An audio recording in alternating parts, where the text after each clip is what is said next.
হযরত আলী রাদিয়াল্লাহু তাআলা হাদিস শরীফ বর্ণনা করেছেন, জাজিরাতুল আরব মক্কা মদিনা রাস্তা দিয়ে আমরা নবীজির পিছে পিছে যখন হেঁটে হেঁটে যেতাম, বারবার কানে শুনতাম ওয়ালাইকুমুস সালাম, ওয়ালাইকুমুস সালাম।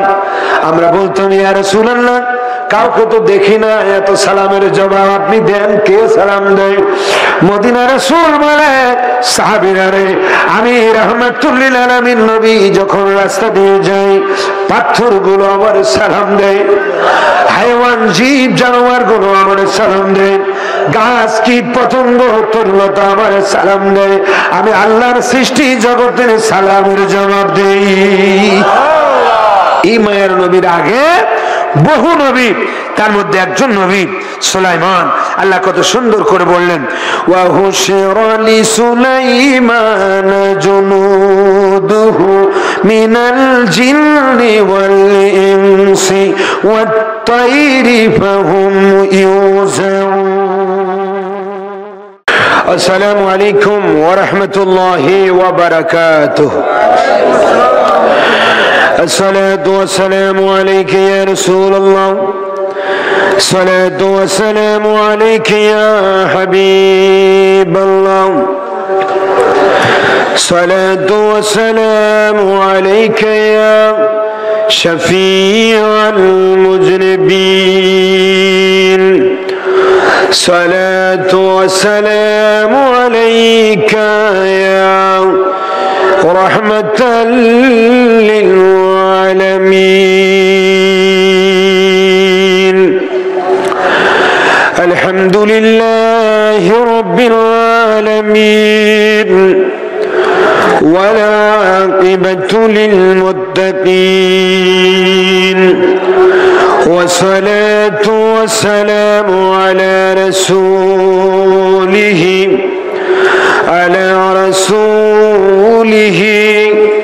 محمد وآله وصحابه أجمعين. محبت الشباب بني أعوذ بالله من الشيطان الرجيم. بسم الله الرحمن الرحيم. إن الدين عند الله الإسلام. وقال تعالى يا أيها الذين آمنوا أطيعوا الله وأطيعوا الرسول وأولي الأمر منكم. إن الله وملائكته يصلون على النبي يا أيها الذين آمنوا صلوا عليه وسلموا تسليما. اللهم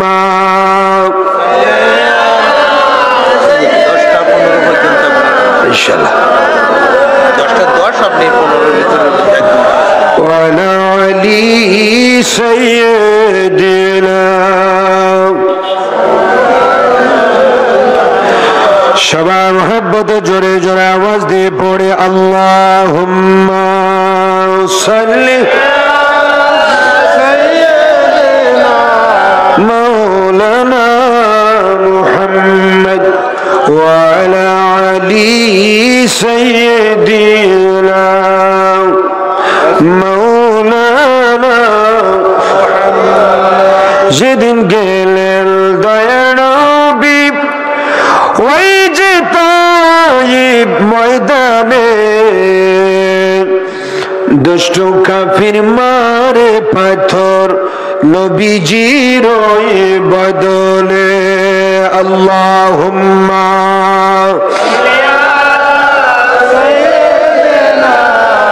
মাওলানা মুহাম্মদ ওয়া আলা আলি سيدنا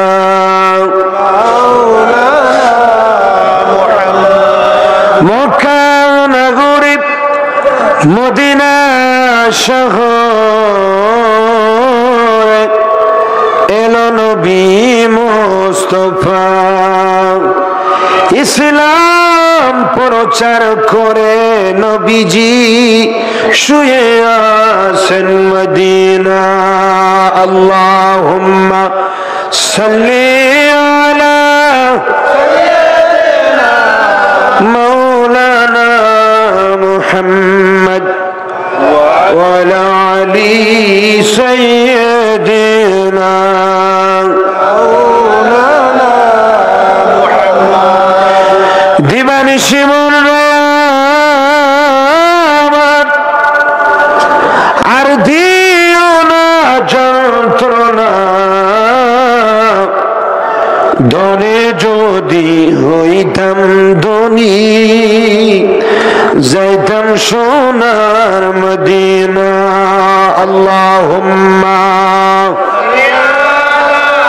সাইয়্যিদিনা মাওলানা মুহাম্মদ ওয়া আলা আলি সাইয়্যিদিনা মাওলানা মুহাম্মদ সুবহানাল্লাহ والحمد لله لا إله إلا الله سبحان الله والحمد لله لا إله إلا الله سبحان الله والحمد لله لا إله إلا الله لا إله إلا الله لا إله إلا الله سبحان الله والحمد لله لا إله إلا الله لا إله إلا الله لا إله إلا الله لا إله إلا الله محمد رسول الله صلى الله عليه وسلم اللهم آمين ربنا ظلمنا أنفسنا وإن لم تغفر لنا وترحمنا لنكونن من الخاسرين ربنا تقبل منا إنك أنت السميع العليم وتب علينا يا مولانا إنك أنت التواب الرحيم رب العالمين সাতক্ষীরা জেনাদিন কালীগঞ্জ থানাধীন ইয়া আল্লাহ পশ্চিম মৌতলা সিডেস্টু জামে মসজিদ ও হাফিজিয়া মাদ্রাসা লিল্লাহ বোর্ডিং সংলগ্ন ঐতিহ্যবাহী মাঠ প্রাঙ্গণে ইয়া আল্লাহ পশ্চিম মৌতলা সিডেস্টু জামে মসজিদ হাফিজিয়া মাদ্রাসা লিল্লাহ বোর্ডিং এর উদ্যোগে 11তম বার্ষিকী ওয়াজ মাহফিল ও দস্তারবন্দি পাকড়ি প্রদান মাহফিলের 2 দিন ব্যাপীর প্রথম দিনে ইশার নামাজের পরে আল্লাহ তোমার আদরের বান্দা তোমার হাবিবের মুহাব্বতের উম্মতদেরকে নিয়ে আলেম ওলামা ভাইদেরকে নিয়ে ইয়া আল্লাহ আমি গুনাহগার আশরাফ রুস্তম আজিজি তোমার দরবারে হাত বাড়াইলাম মেহেরবানি করে আজকের দিনের সমস্ত আয়োজন ও নেক আমল মাহফিলের সমস্ত নেক আমল সমস্ত দৈহিক আত্মিক পরিশ্রম সমস্ত খেদমত আল্লাহ কবুল ও মঞ্জুর করে নাও রব্বুল আলামিন অক্লান্ত পরিশ্রম করে লাইট দিয়ে মাইক দিয়ে পোস্টার দিয়ে প্যান্ডেল দিয়ে বহু মানুষের বসার জায়গা করে এই বিশাল দস্তরবন্দি মাহফিল ওয়াজ মাহফিলের মধ্যে যারা হাজিরা দিয়েছি আল্লাহ তুমি যাদেরকে এনেছো মাবুদ মেহেরবানি করে আমাদের আসা যাওয়ার মধ্যে কদমে কদমে নেকি দিয়ে আমাদের গুনাহগুলো মাফ করে দাও আল্লাহ ইয়ার সওয়াব জিন্দা নবী, হায়াতুন নবী, নূর নবী, কামলিওয়ালা নবী রূহ পাকে পৌঁছে দাও।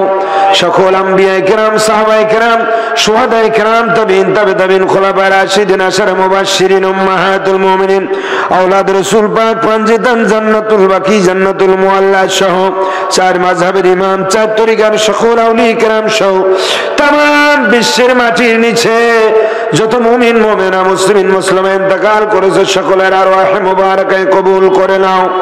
বিশেষ করে আল্লাহ এই শ্রেষ্ঠর মসজিদ মাদ্রাসা যারা জমি দান করেছেন, মসজিদের খেদমত করে যারা মসজিদ প্রতিষ্ঠা করেছেন, তাদের মধ্যে যারা অন্ধকারহীন কবর আজকে শায়িত, আল্লাহ ডানে বামে পিছনে যত কবরবাসী ঘুমিয়ে আছে, আল্লাহ মেহেরবানি করে আমরা যারা হাত তুলেছি, আমাদের জনম দুঃখিনী আব্বা আম্মা, দাদা দাদি, নানা নানি, আত্মীয় স্বজন, আপনজন অন্ধকার গহীন কবর থেকে যারা দোয়ার জন্য আমাদের দিকে আল্লাহ তাকিয়ে আছে, আল্লাহ বিশেষ করে আল্লাহ আমার দাদা শ্বশুর মরহুম মোতার মুন্সি, আল্লাহ তারা মুন্সি সহ আরো যারা আত্মীয় স্বজন আপনজন, আয়োজক কমিটির যত আত্মীয় স্বজন আপনজন যারা গহীন কবরে শায়িত আছে, আল্লাহ প্রত্যেকের কবর তুমি জান্নাতুল ফেরদাউস বানিয়ে দাও। সবাই তিনবার মহান আল্লাহকে স্মরণ করি, চিৎকার দিয়ে বলে আল্লাহ আল্লাহ আল্লাহ। আমাদের জানা অজানা কবিরা সগীরা জাহিরি বাতিনি গোপন প্রকাশ্য রাতের দিনের তামাম গুনাহগুলো আল্লাহ তুমি মাফ করে দাও। আদর করিয়া মানুষ বানায়া কেমনে দিবা জাহান্নামে ফেলিয়া, সকলেরই দরজা হইতে আসিয়া তোমারি দরজায় রইলাম পড়িয়া। তুমি যদি মাফ না করো বান্দারে বড় বান্দা, আমরা মাফ চাইব কার কাছে? সবাই জবান খুলে আমার সাথে বলুন, রব্বানা ইয়া রব্বানা ও রব্বানা যালামনা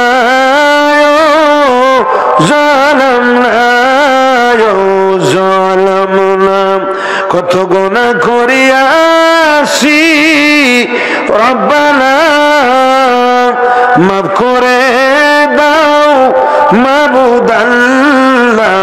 সব গুনার বোঝা মাথায় লইয়া কাঁদিতেছি, মাফ করে দাও মাবুদ আল্লাহ ইলাহি। আল্লাহ এই মাহফিল আয়োজক কমিটিকে তুমি কবুল করে নাও। আল্লাহ যারা মক্কা মদিনা যেতে পারি নাই, জিয়ারতে মদিনা হজ্জে বাইতুল্লাহ নসিব করে দাও। এই মাদ্রাসাকে কিয়ামত পর্যন্ত দায়েম ও কায়েম রাখো আল্লাহ। হাফেজ জালালউদ্দিন সৈয়দী রহমাতুল্লাহ আলাইহি, ইমাম আজম রাহমাতুল্লাহ আলাইহি, হাফেজ ও আলেম এই মাদ্রাসা থেকে আল্লাহ তুমি পয়দা করো মাহবুব। মরণের পূর্ব মুহূর্তে দয়ার নবী মায়ার নবীকে আল্লাহ আমাদের সামনে রেখে জবানে জারি করে দিও লা ইলাহা ইল্লাল্লাহু মুহাম্মাদুর রাসূলুল্লাহ। উপস্থিত সাতক্ষীরা জেলাধীন, কালীগঞ্জ উপজেলাধীন পশ্চিম মহকুমা শ্রেষ্ঠ জামে মসজিদ ও হাফিজিয়া মাদ্রাসা লিল্লাহ বোর্ডিং এর উদ্যোগে পশ্চিম মহকুমা শ্রেষ্ঠ জামে মসজিদ ও হাফিজিয়া মাদ্রাসা লিল্লাহ বোর্ডিং সংলগ্ন মাঠ প্রাঙ্গণে 21তম বার্ষিক 2 দিন ব্যাপী ওয়াজ মাহফিল ও পাগড়ি ফুরদা অনুষ্ঠানের সম্মানিত সভাপতি জনাব হাফেজ মাওলানা আমিনুর রহমান সাহেব মাদ্দাজিলহুল আলী, খতিব ও পেশ ইমাম পশ্চিম মহকুমা শ্রেষ্ঠ জামে মসজিদ। বিশেষ করে আজকের প্রথম দিনের প্রধান বক্তা আন্তর্জাতিক খ্যাতি সম্পন্ন মুফাসসির কোরআন, প্রখ্যাত আলেমে দ্বীন, সুদূর হাজীগঞ্জ চাঁদপুর থেকে আগত সুমধুর কণ্ঠের অধিকারী নতুন আগমন আজকের এই মাহফিলে হযরতুল আল্লাহ মাওলানা সাইফুল ইসলাম হেলালি সাহেব মাদ্দাজিলহুল আলিয়া হাজীগঞ্জ চাঁদপুর বিশেষ করে আলোচনা রেখেছেন বিশিষ্ট ইসলামী চিন্তাবিদ হাফেজ মাওলানা আহমদ শফি বিন শাহিন ঢাকা। আগামী দিন এই মাহফিলে দ্বিতীয় দিন যিনি আলোচনা পেশ করবেন ফুরফুরা শরীফের পীরে কামেল হযরতুল আল্লামা আবুল ফারা সিদ্দিকী রহমতুল্লাহ আলাইহির সুযোগ্য ছোট সাহেবজাদা হযরতুল আল্লাহ মাওলানা তামিম বিল্লাহ সিদ্দিকী আল কুরাইশি সাহেব মাদ্দাজিল্লাহুল আলী ফুরফুরা শরীফ ভারত। এবং বিশেষ বক্তা দ্বিতীয় বক্তা হিসেবে সুমধুর কণ্ঠের অধিকারী আলোচনা পেশ করবেন আমার বন্ধুবার হযরত মাওলানা মুফাজ্জল হোসেন হেলালি সাহেব বাংলাদেশ মুফাসসির পরিষদ সাতক্ষীরা সহ হাজারাত উলামায়ে কেরাম। বিশেষ করে আমার সামনে ভূমিষ্ঠ আল্লাহ প্রেমিক রাসূল প্রেমিক কোরআন ইসলাম প্রেমিক ওলি প্রেমিক দেশ প্রেমিক সরল মনা মুসলমান ভাইয়েরা, কলেজ স্কুল মাদ্রাসা ইউনিভার্সিটিতে শিক্ষারত ছাত্র বাবারা, পর্দানিশীন আমার মা ও বোনেরা, সবাইকে নিয়ে আমি আল্লাহর শুকরিয়া আদায় করছি যে মহান আল্লাহ পাক হাজার হাজার বান্দাদের মধ্য থেকে বাছাই করে আপনাকে আমাকে এই জান্নাতের বাগানে আসার বসার সুযোগ করে দিয়েছেন। আমাদের ঈমান আমলকে মজবুত করে আখিরাতের কিছু খোরাক আখিরাতের কিছু পাথর সঞ্চয় করে ঈমান নিয়ে কবরে যাওয়ার জন্য যেই জান্নাতের বাগানে বসলে ঈমানি কথা আমলি কথা শোনা যায় সেই জায়গায় আল্লাহ এনেছেন। উচ্চ স্বরে আওয়াজ দিয়ে মুহাব্বতের সবাই বলি আলহামদুলিল্লাহ, আরেকটু জোরে বলি আলহামদুলিল্লাহ, এবার বলি সুবহানাল্লাহ, লা ইলাহা ইল্লাল্লাহু আল্লাহু আকবার ওয়ালিল্লাহিল হামদ। আল্লাহর শুকরিয়া আদায় করলাম। এবার ওই নবীর তারিফ ও প্রশংসা করছি যিনি সমস্ত নবীদের সরদার আহমদ মুস্তাফা মুহাম্মদ মুস্তাফা সৈয়দুল মুরসালিন ইমামুল মুরসালিন উম্মতের দরদি কান্ডারি নবী। তায়েফের ময়দানে মাথার তালু মোবারক থেকে পায়ের তালু মোবারক পর্যন্ত দিন প্রচার করতে যিনি রক্ত ঝরিয়েছেন, উম্মতকে বদদোয়া দেন নাই। উহুদের ময়দানে দান শহীদ হয়েছে, বদদোয়া দেন নাই। এখনো যিনি উম্মতের জন্য কাঁদছেন সেই দয়ার নবী মায়ার নবীর রূহ মুবারকে অসংখ্য দরুদ ও সালাম পেশ করছি। সকলের মুহাব্বতে বলি সাল্লাল্লাহু আলাইহি ওয়াসাল্লাম। আল্লাহ পাকের দয়া যদি হয়, আল্লাহর হাবিব জিন্দা নবীর নূরানি নজর যদি হয়, আল্লাহর ওলিগণের রূহানি দোয়া যদি হয়, মা বাবার দোয়ায় সামান্য সময় আমি আর ভূমিকা না নিয়ে আলোচনায় চলে যাচ্ছি। আল্লাহ যেন সুস্থ শরীরে কিছু কথা বলার সুযোগ করে দেন। সকলে বলি আল্লাহুম্মা আমিন। তার আগে একটি কথা, আজকের এই মাহফিল যে হচ্ছে আপনারা খুশি না বেজার? বসাটা দেখে মনে হচ্ছে আপনাদের কারোর মন ভালো না, যে কোনো মুহূর্তে পুলিশ আসতে পারে, আপনারা দৌড়াবেন বলে এক একজন ঝাঁকে ঝাঁকে আসেন। এটা বসা হলো, কত সুন্দর একটা জান্নাতের বাগান যে সাজানো হয়েছে, এত সুন্দর জায়গায় আমি শ্রোতা হইলে সারাদিন বসে থাকতাম। এই পিছনে এক ঝাঁক এখানে এক ঝাঁক। আমি আপনাদের জামাই হিসেবে এলাকার মাহফিল আমি এখন করি না, শ্বশুর বাড়ির পাশে এই মাহফিল। আপনারা আমার আত্মীয় আপনজন, একটু আস্তে আস্তে করে সবাই সামনে আসেন। না যিনি হাজীগঞ্জ চাঁদপুর থেকে আসছে উনি বলবে আজিজি সাহেবের এলাকায় তো ওনার ওয়াজ কেউ শোনে না, মানুষ তো বসাইতেই পারে না। উনি আপনাদের দোয়ায় আগামী দিন পিরোজপুর, আমাদের এই পিরোজপুর না, এই যে বরিশাল পিরোজপুর, তারপরের দিন পাবনা, তারপরের দিন পাবনা, তারপরের দিন আছে ওই আউশকান্দি হবিগঞ্জ সিলেট, তারপরের দিন আছে আবার পাবনা, তারপরের দিন আছে 2 তারিখ ওই দিন আছে আবার পিরোজপুর, আবার 3 তারিখ আছে ওই যে ফিংড়ি সাতক্ষীরা, 4 তারিখ সাতক্ষীরা, 5 তারিখে আবার ব্রাহ্মণবাড়িয়া, 6 তারিখে আবার আছে ওই কক্সবাজার কুতুবদিয়া, আলহামদুলিল্লাহ। প্রতিদিন আপনাদের দোয়ায় মাহফিল থাকে, শিডিউল মুখস্থ রাখতে হয়। এগুলো অহংকার না, আপনাদের জন্য রহমত, বরকত, আপনাদের মর্যাদা। সাতক্ষীরার কোন বক্তা যদি কক্সবাজারে যায়, হাজার হাজার লোক আসে যে একটু হুজুরের মুখে কিছু ওয়াজ শুনবে। কথা বিশ্বাস হয় না? আমাদের ক্যাসেট গুলো দেখবেন, হাজার হাজার মানুষ। তো এলাকায় ওয়াজ দাওয়াত হইলেও আমরা না রাখার চেষ্টা করি, বাইরে হুজুর আসুক। কারণ গোয়ালের ধারের ঘাস গরু খায় না, যত ভালো ঘাস হোক না কেন শোকে খায় না। কিন্তু মাশাআল্লাহ ইশারের পরে এই শত শত মানুষ দেখে, আমার যুবক ভাই যারা একটু সামনে এগিয়ে আসেন, এই সাইডটা ডাউন আছে, ডাইন সাইডের সবাই ওই যে তিনজনতে শুরু করে সবাই আসেন। এবার কত সুন্দর দেখা যাচ্ছে, একটু এগিয়ে আসেন, হাতে পায়ে ধরে। ঠান্ডার সময় তো না যে জামাই দোলাভাই আমাকে উঠেই গরম করছে, জায়গাটা আবার কষ্ট দিচ্ছে। কত সুন্দর একটা সময়, না গরম না শীত। কত বলো না কেন, না গরম, ফ্যান দিলেও খানিকক্ষণ পরে বলতে বন্ধ রাখানো হইলো না, আবার না দিলেও একটু গরম গরম ভাব। তো একটু সামনে আসবেন না আপনারা? ওই যে আব্বা জানেরা ভাই জানেরা আসেন, আর একটু সামনে সামনে। যত সামনে আসবেন আমার আল্লাহ তত খুশি। দিনের কাজে পিছুই থাকতে নেই, সামনে আসেন। খবরদার কেউ আমার পিছন দিক দিয়ে চলে যাবেন না, সামনে। মুরব্বী বাবারা সবাই সামনে আসেন, একটু জিকির করি লা ইলাহা লা ইলাহা মুহাব্বতে লা ইলাহা, জোরে জোরে লা ইলাহা লা ইলাহা ইল্লাল্লাহু মুহাম্মাদুর রাসূলুল্লাহ। উচ্চস্বরে বলি সাল্লাল্লাহু আলাইহি ওয়াসাল্লাম। বহু মানুষ এখনো বাড়িতে আছে, তারা মনে করছে ময়দানে কোনো লোক হয় নাই। দেখি লোক হয়েছে কিনা, একটু আওয়াজটা দিবেন জীবনের সবটুকু শক্তি দিয়ে।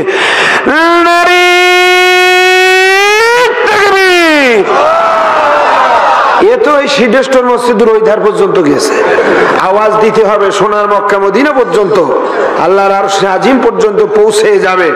আমরা এখন শক্তি দিচ্ছি কার জন্য? আল্লাহর জন্য। কতক্ষণ লাগে? একদম নির্ভেজাল আল্লাহর জন্য আওয়াজ দিচ্ছি। আল্লাহ মহান, আল্লাহু আকবার মানে কি? আল্লাহ বড়, আল্লাহ মহান। এই স্লোগান যখন দেওয়া হয়, আমার আল্লাহ পাকের মধ্যে একটা জোশ আসে, জোশ।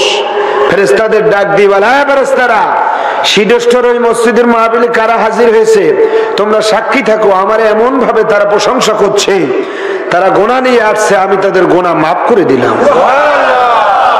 এই ঘটনা হইতে পারে না? পৃথিবীর দ্বিতীয় কোন খোদা নেই নাউজুবিল্লাহ যে আল্লাহ মাফ করে দিলে আর একজন যে জবাব নেবে, দিলে কেন?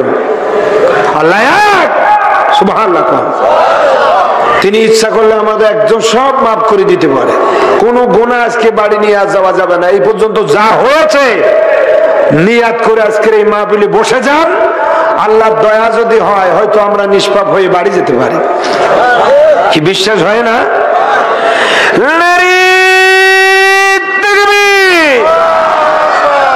মাশাআল্লাহ, আওয়াজটা একটু জোর হয়েছে। আমি অন্য কোন সাইটে না যে সরাসরি কোরআনে কারীম থেকে আখির নবীর উম্মতের মর্যাদা আজকে আলোচনা করব। সুবহানাল্লাহ। আমাদের মর্যাদা নেই, আমাদের হারানো ঐতিহ্য ছিল, মুসলমানদের হারানো ঐতিহ্য। কত পৃথিবীর বাদশা ছিলেন সাইয়েদনা হযরত ওমর রাদিয়াল্লাহু তাআলা আনহু। সুবহানাল্লাহ। হযরত সাদ বিন আবি ওয়াক্কাস রাদিয়াল্লাহু তাআলা আনহুর জীবনে আপনারা দেখছেন কিনা জানি না, উনি যুদ্ধ করতে করতে একটা ফুরাত নদীর উপত্যকায় গিয়ে পৌঁছে গিয়েছিলেন। প্রায় 40 থেকে 50 হাজার সৈন্য, উচ্চ স্বরে বলেন আল্লাহু আকবার। 40 থেকে 50 হাজার সৈন্য, সাগরের ওপারে শত্রুরা আছে। এখন সাগর পাড়ি দিতে হবে। হযরত সাদ বিন আবি ওয়াক্কাস রাদিয়াল্লাহু তাআলা আনহু। সুবহানাল্লাহ। আপনাদের মধ্যে শুকনা শুকনা ভাব মনে হচ্ছে, একটু প্রেম জাগিয়ে দিই। সবাই একটু মহব্বতে আমার সাথে বলুন, মদিনা মদিনা আশিক মুমিনের ঠিকানা। বলুন মদিনা মদিনা আশিক ঠিকানা। মদিনার সাথে কারো শত্রু আছে? সবাই যেতে চায়, কারণ ওখানে আমার নবী ঘুমিয়ে আছেন। একটু জোরে বলেন মদিনা মদিনা আশিক মুমিনের ঠিকানা। বলুন মদিনা মদিনা আশিক মুমিনের ঠিকানা। হায় হায় দিদার চেয়ে কান্দো তোমরা, দিদার চেয়ে কান্দো তোমরা, হো না নবীর দেওয়ানা। মদিনা মদিনা আশিক মুমিনের ঠিকানা। বলো মদিনা মদিনা আশিক মুমিনের ঠিকানা। ওরে হাফেজ জালালউদ্দিন সৈয়দী ৭৫ বার দেখো নবীজি। ওরে এত দেখা দেখার পরও, এত দেখা দেখার পরও তৃপ্তি তাহার হলো না। মদিনা মদিনা আশিক মুমিনের ঠিকানা। বলুন মদিনা মদিনা আশিক মুমিনের ঠিকানা। নবীর শ্রেষ্ঠ সাহাবী হযরত আবু বকর সিদ্দিকী, ওরে ভালোবেসে শৈল পাশে, ভালোবেসে শৈল পাশে যাইয়া দেখেন মদিনা মদিনা মদিনা আশিক মুমিনের ঠিকানা। বলুন মদিনা মদিনা আশিক মুমিনের ঠিকানা। কালো হাফসি বেলালে ভালোবাসলো নবীরে, কালো হাফসি বেলালে ভালোবাসলো নবীরে। ওরা ইসলামের প্রথম মুয়াজ্জিন, ইসলামের প্রথম মুয়াজ্জিন বানাইলেন রাব্বানা। মদিনা মদিনা আশিক মুমিনের ঠিকানা। কথা কি সত্য না মিথ্যা? একদম সবকটা সত্য না? প্রথম মুয়াজ্জিন কালো হাফসি বেলাল, শুধু আমার নবীর প্রেমের কারণে বেলাল রাদিয়াল্লাহু তাআলা আনহু যখন উত্তপ্ত মরুভূমির মাধ্যমে 2 হাত লম্বা করে, 2 পা লম্বা করে ব্রেক মেরে দিয়ে বুকে পাথর মেরে বলা হয়েছিল, বেলাল কলেমাটা ছেড়ে দাও। হযরত বেলাল রাদিয়াল্লাহু তাআলা আনহু চিৎকার দিয়ে বলেছিলেন, হ্যাঁ কুফারে কুরাইশ তোমরা শোনো, হ্যাঁ কুফারে কুরাইশ তোমরা শোনো, আমি বেলাল নবীজির প্রেমে কালমা শরীফ পড়ে আমার ঈমান এত তাজা করেছি। আমাকে যদি তোমরা এই মরুভূমির মাঝখানে যদি পাথর চাপা দিদি দিদি দিদি আমাকে যদি জব করে টুকরো টুকরো করো, হাত দিয়ে চামড়া আলাদা করো, তবু একটি সেকেন্ডের জন্য আমি বেলাল কালেমা ছাড়বো না। উচ্চ স্বরে করো সুবহানাল্লাহ। অনেক মা বোনেরা এসেছেন আজকের মাহফিলে, জামাই বাবুর ওয়াজ শুনতে যাই, মা বোনেরা এসেছেন, আমার মা বোনেরা এসেছেন, মা বোনদেরকে বলতে চাই চ্যানেল দেখা বন্ধ করতে হবে। কতক্ষণ লাগে? চ্যানেল দেখা বন্ধ করতে হবে, জীবনী পড়তে হবে। হযরত সুমাইয়ার জীবনী, হযরত সুমাইয়া রাদিয়াল্লাহু তাআলা আনহার জীবনী পড়ুন। খাতুনে জান্নাত মা ফাতেমা জোহরা রাদিয়াল্লাহু তাআলা আনহার জীবনী পড়ুন। আম্মা জান মা আয়েশা সিদ্দিকা রাদিয়াল্লাহু তাআলা আনহার জীবনী পড়ুন। আম্মা জান মা খাদিজাতুল কুবরা রাদিয়াল্লাহু তাআলা আনহার জীবনী পড়ুন। গাউসে পাক হযরত আব্দুল কাদির জিলানী রাহমাতুল্লাহ আলাইহি আম্মা জান উম্মুল খায়র মা ফাতেমার জীবনী পড়ুন। হযরত রাবিয়া বসরি জীবনী পড়ুন। চ্যানেল দেখা বন্ধ করুন, দেখবেন এই জীবনী পড়ে পড়ে হঠাৎ করে আপনার মাথাটা পরিষ্কার হয়ে যাবে। আপনি সবকিছু ছেড়ে দিয়ে কোরআনের পাগল হবেন, আল্লাহর পাগল হবেন, নবীজির পাগল হবেন, পদ্মাশীলা হয়ে যাবেন, নামাজি হয়ে যাবেন। কতক্ষণ ঠিক কিনা? যে যে জিনিসটা নাড়াচাড়া করে ওইটা আস্তে আস্তে কিন্তু তাকে ধরে। সাপের ওজা বলে একদিনে হয় না, কতক্ষণ লাগে। এই আমাদের যুব সমাজ এই যে গাঁজা মদ ফেন্সি ডিলে আবার এই মৌতলা যখন আসতেছি টেলিফোনে একজন বলতে দোলা ভাই একটু যুবকদেরকে বলবেন আর গাঁজা মদ যেন না খায়। আমার শ্বশুর বাড়ি, আমি যদি এই কথা বলি হেলাল হিসাব জানবে হাজীগঞ্জ থেকে যে সাতক্ষীরায় গেলাম, আজিজ হুজুরের শ্বশুর বাড়ির এলাকায় গাঁজা মদ নিয়ে উনি মাথা গরম করছে, তাহলে এলাকার যুবক মনে হয় খারাপ, মান সম্মান থাকবে না। কতক্ষণ এই জন্য এই যুবক আজকে ভালো করার জন্য এই মাহফিল। একটা যুবক যদি ভালো হয় ওই একটা দ্বারা আরো 10টা ভালো হইতে পারে। কতক্ষণ লাগানো। আর আমরা যারা মুরব্বী আমরা যদি এই ব্যাপারে মোটো সচেতন না হই, মুয়াজ্জিন যখন আজান দেবে ইশার আজান, হাইয়া আলাস সালাহ,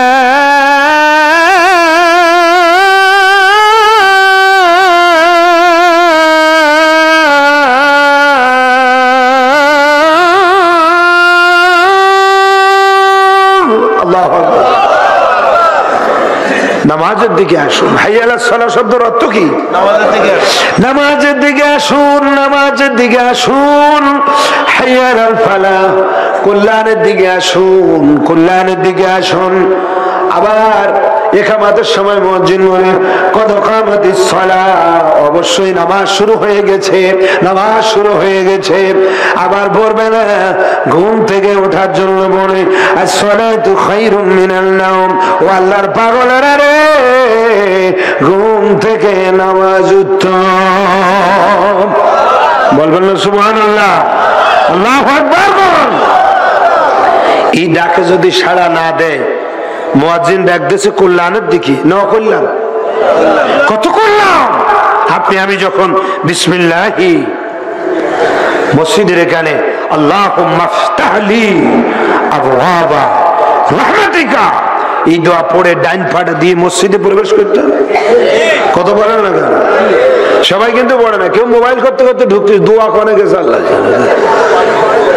কত ব্যস্ত, নামাজের মধ্যে অনেকের মোবাইল বাজে, বাজে না?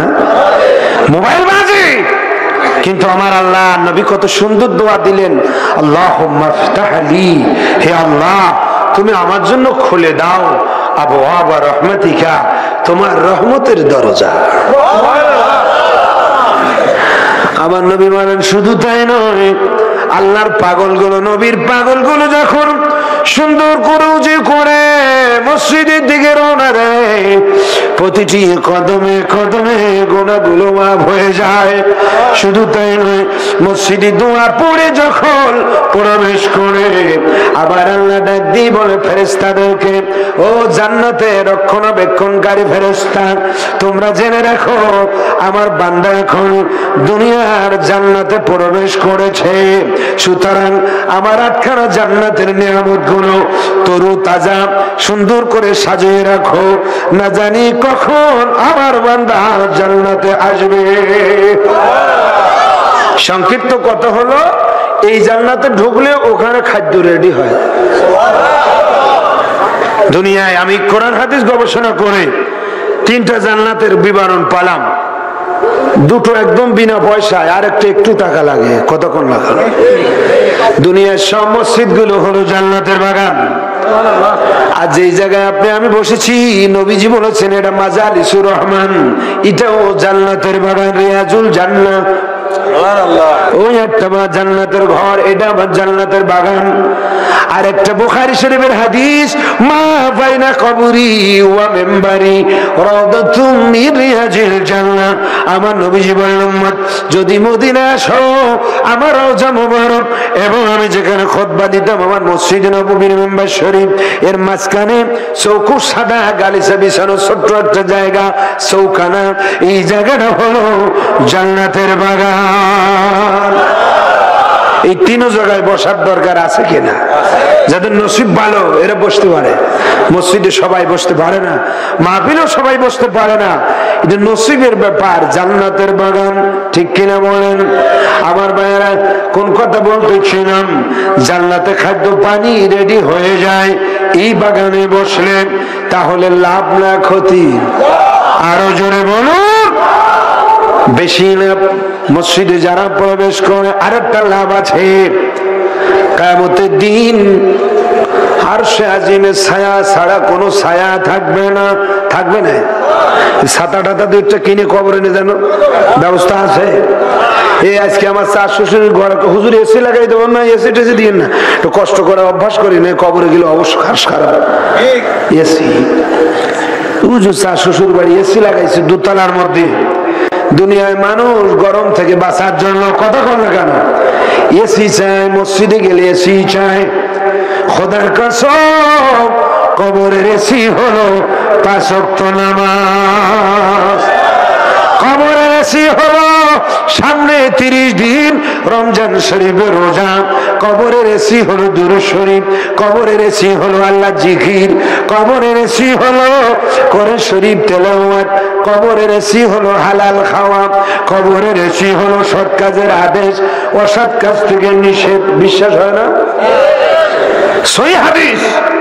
আপনাকে আমাকে যেদিন গোসল দেওয়া হবে, মেয়েরা এসে বলবে আমার আব্বারে মশারি টানি গোসল দিচ্ছে কেন? ঢাকার থেকে এসে চোখে অন্ধকার ঘোর দেখবে।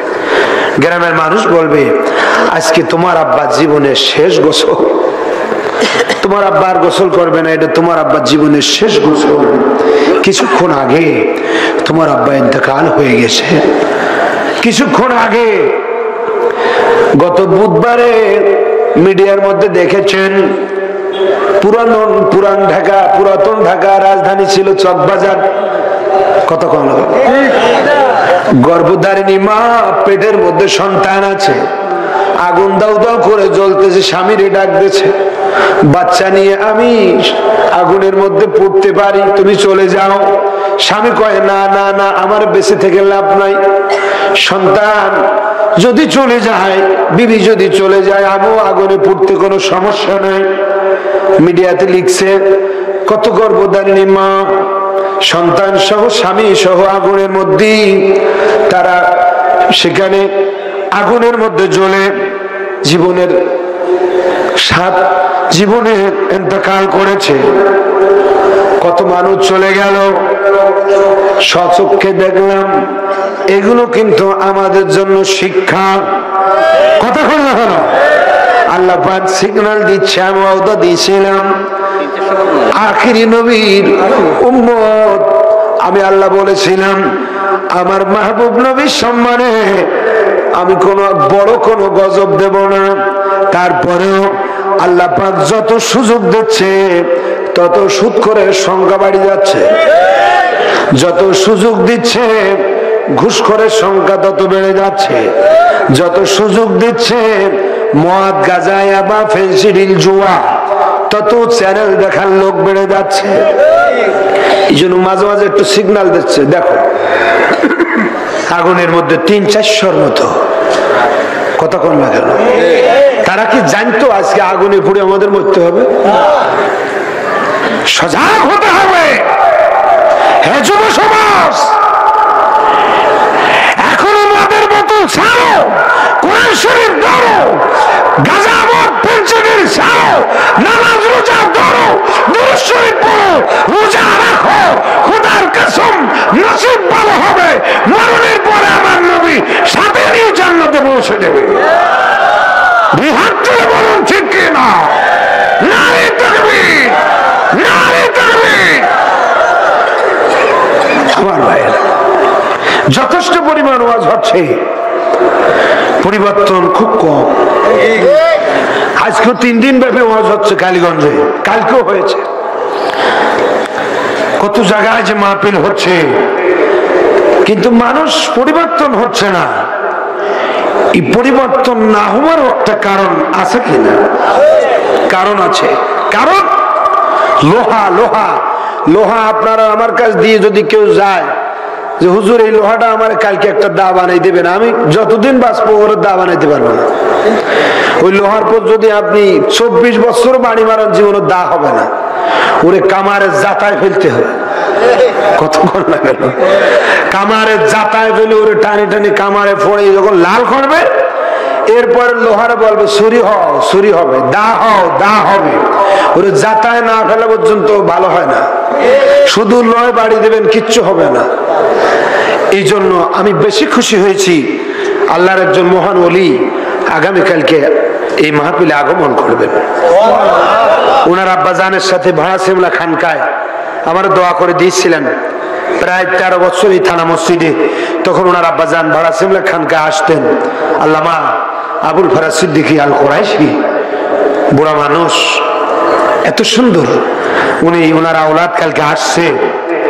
এই বর্তমান জামানায় আপনি আমি ভালো হতে গেলে এরকম ওলি আল্লাহর ওই জাতায় পড়তে হবে, তাছাড়া একা একা ভালো হতে পারবেন না। আপনি একা একা ভালো হতে গেলে আপনারা হ্যাঁ সুদখোর ডাকবে, ঘুষ করে ডাকবে, আর নয়তো গাঁজা মদ দিয়ে একদল আছে ওরা ডাকবে। রাত্রি রাত্রি আঙ্গুল ফুলে কলা গাছ হবে, ফেন্সিডিলির ব্যবসা কর, ধরা খেয়ে আর কত পিটাবে, অত মাটির কাজ করার দরকার না। নাউজুবিল্লাহ।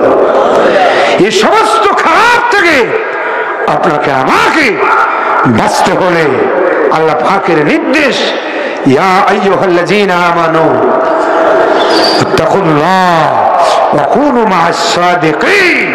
হে বান্দা, আল্লাহকে ভয় করো, সত্যবাদীদের সাথী হয়ে যাও, নেককার সালেহীনদের সাথী হয়ে যাও, আল্লাহর ওলিদের সাথী হয়ে যাও। সুবহানাল্লাহ। আরেক জায়গায় আল্লাহ পাক বললেন, ইয়া আইয়ুহাল্লাযীনা আমানুত্তাকুল্লাহ, সূরা মায়েদার 35 নম্বর আয়াত। ইয়া আইয়ুহাল্লাযীনা আমানুত্তাকুল্লাহ ওয়াবতাগু ইলাইহিল ওয়াসিলা ওয়াজাহিদু ফি সাবিলিহি লাআল্লাকুম তুফলিহুন। হে ঈমানদার, আল্লাহকে ভয় করো, আল্লাহর সান্নিধ্য লাভের জন্য একজন ওসিলা তালাশ করো, আল্লাহর নৈকট্য হাসিলের জন্য একজন ওসিলা তালাশ করো।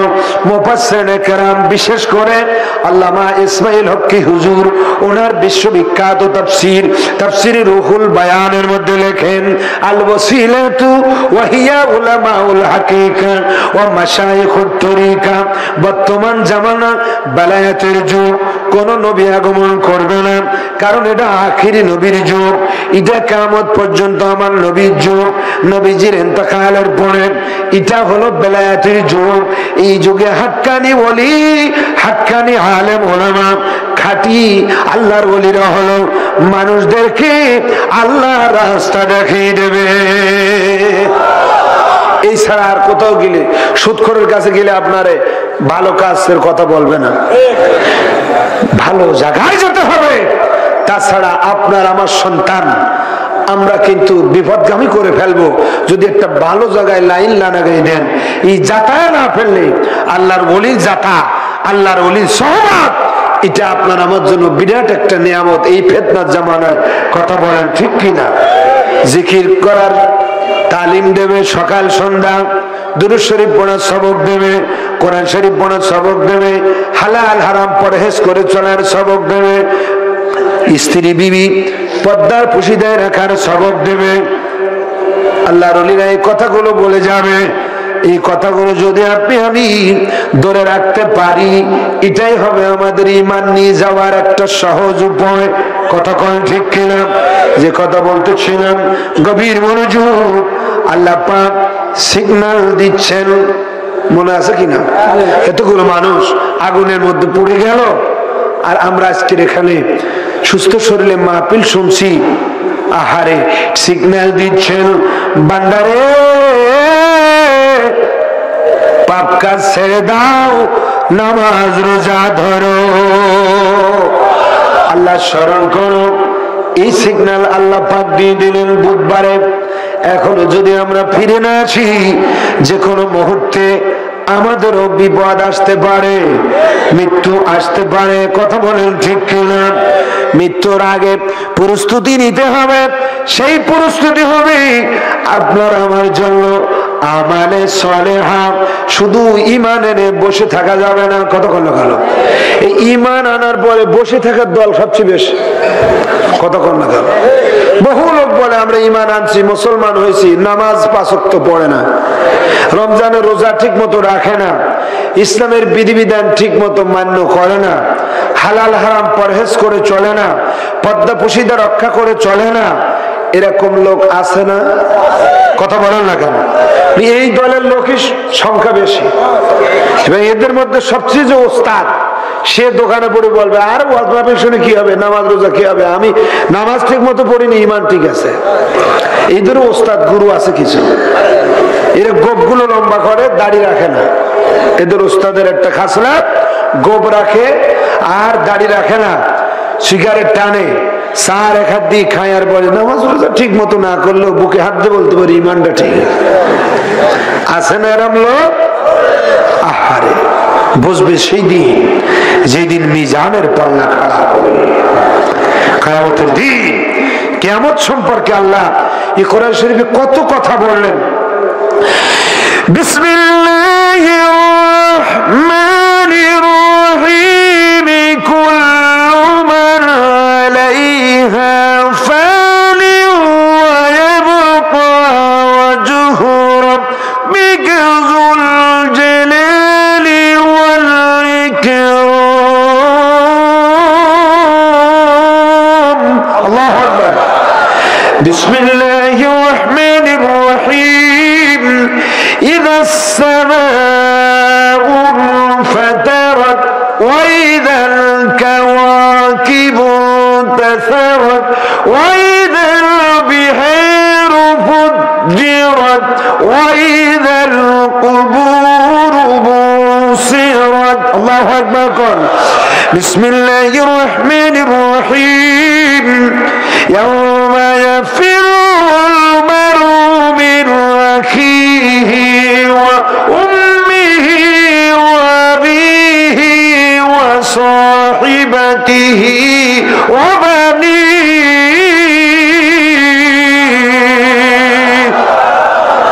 কোরআন শরীফ পড়লে ইমানদারের ইমানের জ্যোতিটা আরো বেড়ে যায়। আল্লাহ ফতোয়া দিয়েছে জাদাত ঈমান। সুবহানাল্লাহ। আর কোরআন শরীফ পড়ার পরে দেখবেন যার অন্তরের মধ্যে কম্পন আসতেছে না, জ্যোতি বাড়তেছে না, মনে করতে হবে এর কলব বন্ধ, ময়লা পড়ে ওখানে আর জায়গা নেই।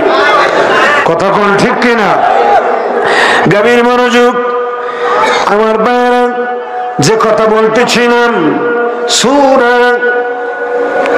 নামলের থেকে আমাদের মর্যাদা, আখিরে নবীর উম্মতের মর্যাদার কথা সংক্ষিপ্ত ভাবে আমাদের সময় এর মধ্যে ইনশাল্লাহ হয়ে যাবে। আগামী দিন ও মাহফিল, এজন্য আজকে আমরা বেশি রাত জাগবো না ইনশাল্লাহ। এই সূরা নামলের মধ্যে কত সুন্দর করে আল্লাহ পাক আমাদেরকে অনেক শিক্ষা দান করেছেন। আল্লাহ রাব্বুল আলামিন সেই দিকে আমি আপনাদেরকে শোনাতে চাচ্ছি। আল্লাহ যেন তৌফিক দান করেন। উচ্চ স্বরে করেন আমিন, আরো জোরে করেন আমিন। মুহাম্মদ নাম যতই জপি ততই মধুর লাগে, ও নামে এত মধু থাকে কে জানি তো আগে। আল্লাহুম্মা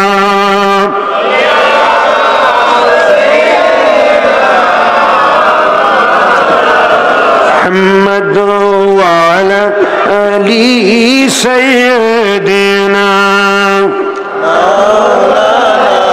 আল্লাহ, মানুষ তার বেশি হয়েছে, একটু জোরে জোরে আল্লাহুম্মা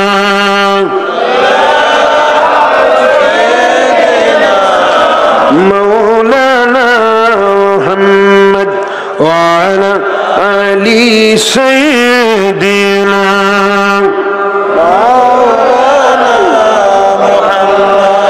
আমাদের নবীর আগে আরো নবী ছিলেন কিনা? আদম আলাইহিস সালাম থেকে ঈসা আলাইহিস সালাম পর্যন্ত। তাফসীরে জালালাইন শরীফের টিকায় আছে 1,24,000 মতান্তরে 2,24,000 পয়গম্বর নবী রাসূল ছিলেন। আমাদের নবীর আগে এই সমস্ত নবীদের মধ্যে একজন নবী যিনি বাদশা ছিলেন, আবার নবীও ছিলেন। ওনার নাম আল্লাহ কোরআন শরীফের মধ্যে দিয়েছেন। ওনার নাম হযরতে সুলাইমান আলাইহিস সালাম। সুলাইমান আলাইহিস সালাম খালি নবী না, বাদশা। যে কয়জন বাদশা আছে, মুসলিম বাদশা আল্লাহ পাঠিয়েছেন দুনিয়ায়, তার মধ্যে এক নম্বর বাদশা সুলাইমান আলাইহিস সালাম। তিনিও আমাদের নবীকে খুব বেশি ভালোবাসতেন। তার প্রমাণ হলো সুলাইমান নবীর হাতের মধ্যে একটা আংটি ব্যবহার করতেন। এই আংটি যদি সুলাইমান নবীর হাতে থাকতো, কিন্তু আংটির উপরে আমাদের নবীর নাম মোবারক লেখা ছিল। সুবহানাল্লাহ বলবেন না? সুবহানাল্লাহ। উম্মতেরা বলে, হুজুর এই আংটির উপরে মিম হা মিম ডাল মুহাম্মদ এত সুন্দর সাল্লাল্লাহু আলাইহি সাল্লাম, এই নামটা কার নাম? সুলাইমান নবী বলেন, ইনি এমন একজন নবী যিনি না হলে আমরা কেউ হতাম না। সুবহানাল্লাহ, সুবহানাল্লাহ। এই নবীর মুজিজা যদি সারা রাত কেন আমরা কিয়ামত পর্যন্ত বর্ণনা করি, কত মুজিজা আল্লাহ দান করেছেন। একজন ইহুদি এসে বলতেছে, ইয়া রাসূলুল্লাহ, আপনাকে তো মানুষ নবী বলে শুনলাম, তাই যে বিশাল একটা বৃক্ষ গাছ, এই গাছটারে আপনি একটু ডাকেন তো, যদি আপনার ডাকে আসে তাহলে আমি বুঝবো আপনি নবী। দেখেন সুবহানাল্লাহ, গাছটারে ডাকতে বলতেছে নবীজিরে। নবীজি বললেন, আমি যদি ডাকি গাছ তো চলে আসবে, কারণ নবীদের জবান ঠোঁট, নবীদের কিন্তু কথা বলে আল্লাহ। নবীরা আল্লাহর হুকুম ছাড়া কোনো কথা বলে না। ওমা ইয়ানতিকু আনিল হাওয়া ইন হুয়া ইল্লা ওয়াহয়ু ইউহা। সুবহানাল্লাহ। তাছে তোমার বোঝার জন্য আরো কঠিন করে নিলাম, আমার পক্ষ থেকে একজন সাহাবী যে বলবে, হে গাছ, ওই যে আখিরি নবী বসা তোমার কিছুক্ষণের জন্য ডাকছে, চলে আসবে। ইহুদি বলতেছে, তাহলে তো আরো বেশি ভালো হয়, এইটা করেন, আরো বেশি ভালো হবে। নবীজি একজন সাহাবীকে ডাক দিলেন, যাও গাছকে ডেকে আনো। গাছ যেয়ে বলল, গাছ, ওই যে আখিরি নবী বসা আছে, তোমাকে কিছুক্ষণের জন্য ডাকছে। সঙ্গে সঙ্গে ছাতা, খোলা ছাতা আমরা যেমন বন্ধ করি, গাছের ডালপালা যেদিকে খোলা ছিল সবগুলো একদম গুটিয়ে নিয়ে দুই তিনটা নাড়া দিয়ে গাছটা একদম উঠে আস্তে করে নবীজির কাছে আসলেন। আল্লাহু আকবার, আল্লাহু আকবার। এসে সালাম দিলেন, নবীজি সালামের জবাব দিলেন। হযরত আলী রাদিয়াল্লাহু তাআলা হাদিস শরীফ বর্ণনা করেছেন, জাজিরাতুল আরব মক্কা মদিনা রাস্তা দিয়ে আমরা নবীজির পিছে পিছে যখন হেঁটে হেঁটে যেতাম, বারবার কানে শুনতাম ওয়ালাইকুমুস সালাম, ওয়ালাইকুমুস সালাম। আমরা বলতাম, ইয়া রাসূলুল্লাহ, কাউকে তো দেখি না এত সালামের জবাব আপনি দেন, কে সালাম দেয়?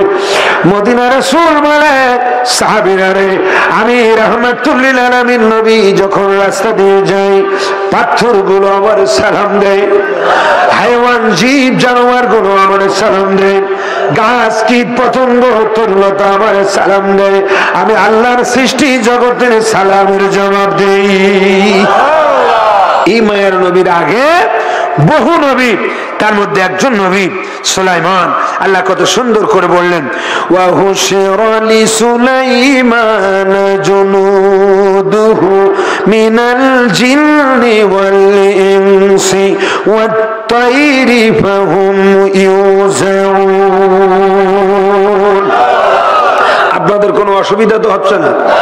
হুজুর কিন্তু জাস্ট টাইম 10টায় 15 মিনিটে আসবে, বেশি সময় আর নাই, আধা ঘন্টা আপনাদের সামনে আসি। আপনারা রাগ করতেছেন না তো? জামাই এলাকার লোক এত সময় কেন ব্যয় করতেছে? হুজুর কই? আমার কমিটি সময় দিয়েছে 10টায় 15 পর্যন্ত। আমি 1 মিনিটও আপনাদের হক নষ্ট করব না।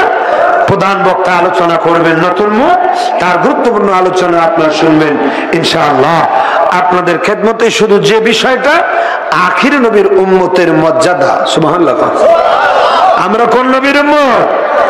আরো যারা বলো, মহান আল্লাহ আমাদেরকে দয়া কইরাছেন, রহমাতুল লিল আলামিনের উম্মত বানাইছেন। আল্লাহ পাকের দয়া, আমরা উম্মতে মুহাম্মদী আখির নবীর উম্মত।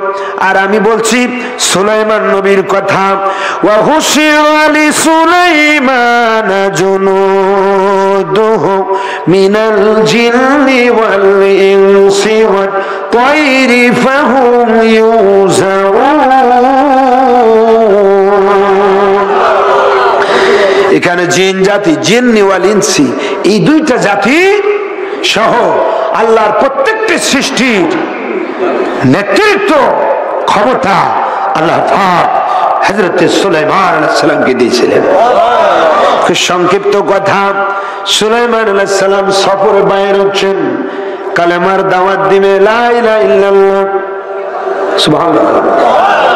সুলাইমান খলিফাতুল্লাহ, সুলাইমান নবিউল্লাহ, দাওয়াত দেবে, বাইর হচ্ছেন ক্যাবিনেট বাহিনী সহ, হাতি, তারপরে ওনার যত জিন ইনসান পশু পাখি জোড়ায় জোড়ায় সবাইকে নিয়ে উনি ওনার জন্য সবচেয়ে বড় ক্ষমতা আল্লাহ দিয়েছিলেন।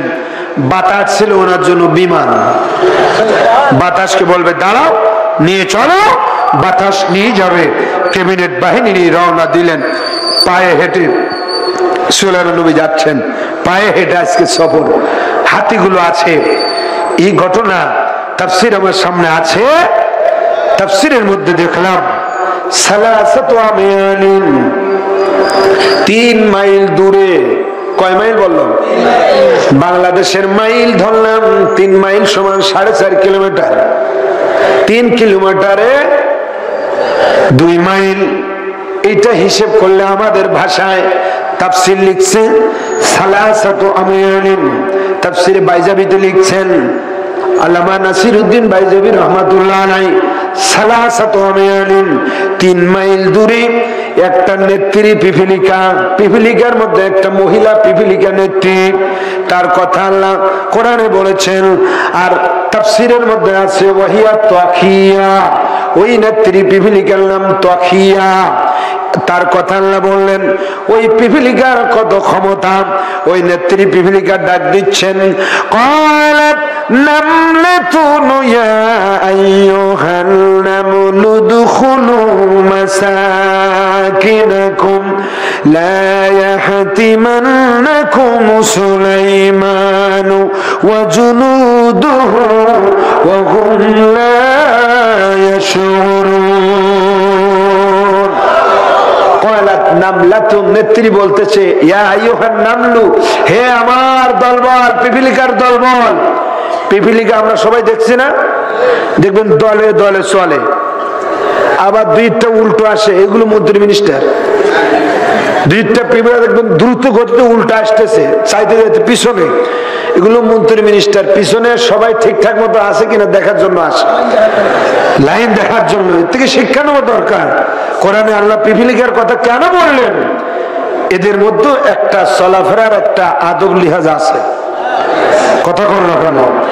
সেই নেত্রী বলতেছে, হে পিপিলিকার দলবল, উদখুলু মাসাকিনাকুম, তোমরা তাড়াতাড়ি তোমাদের গর্তের মধ্যে প্রবেশ করো। কারণ সুলাইমান নবী আসতেছে, সাথে হাতি আসতেছে, বিভিন্ন ঘোড়া আসতেছে, উট আসতেছে, তাদের বড় বড় পায়ের থাবার তোলায় তোমরা পড়ে একদম পিষ্ট হবে। লা ইয়াহতিমান্নাকুম সুলাইমানু ওয়া জুনুদুহু, সুলাইমান আলাইহিস সালাম এবং তো জুনুদ, তার ক্যাবিনেট বাহিনী আসতেছে, তার তলায় পিষ্ট হয়ে তোমরা জীবন শেষ করে মারা যেতে পারো।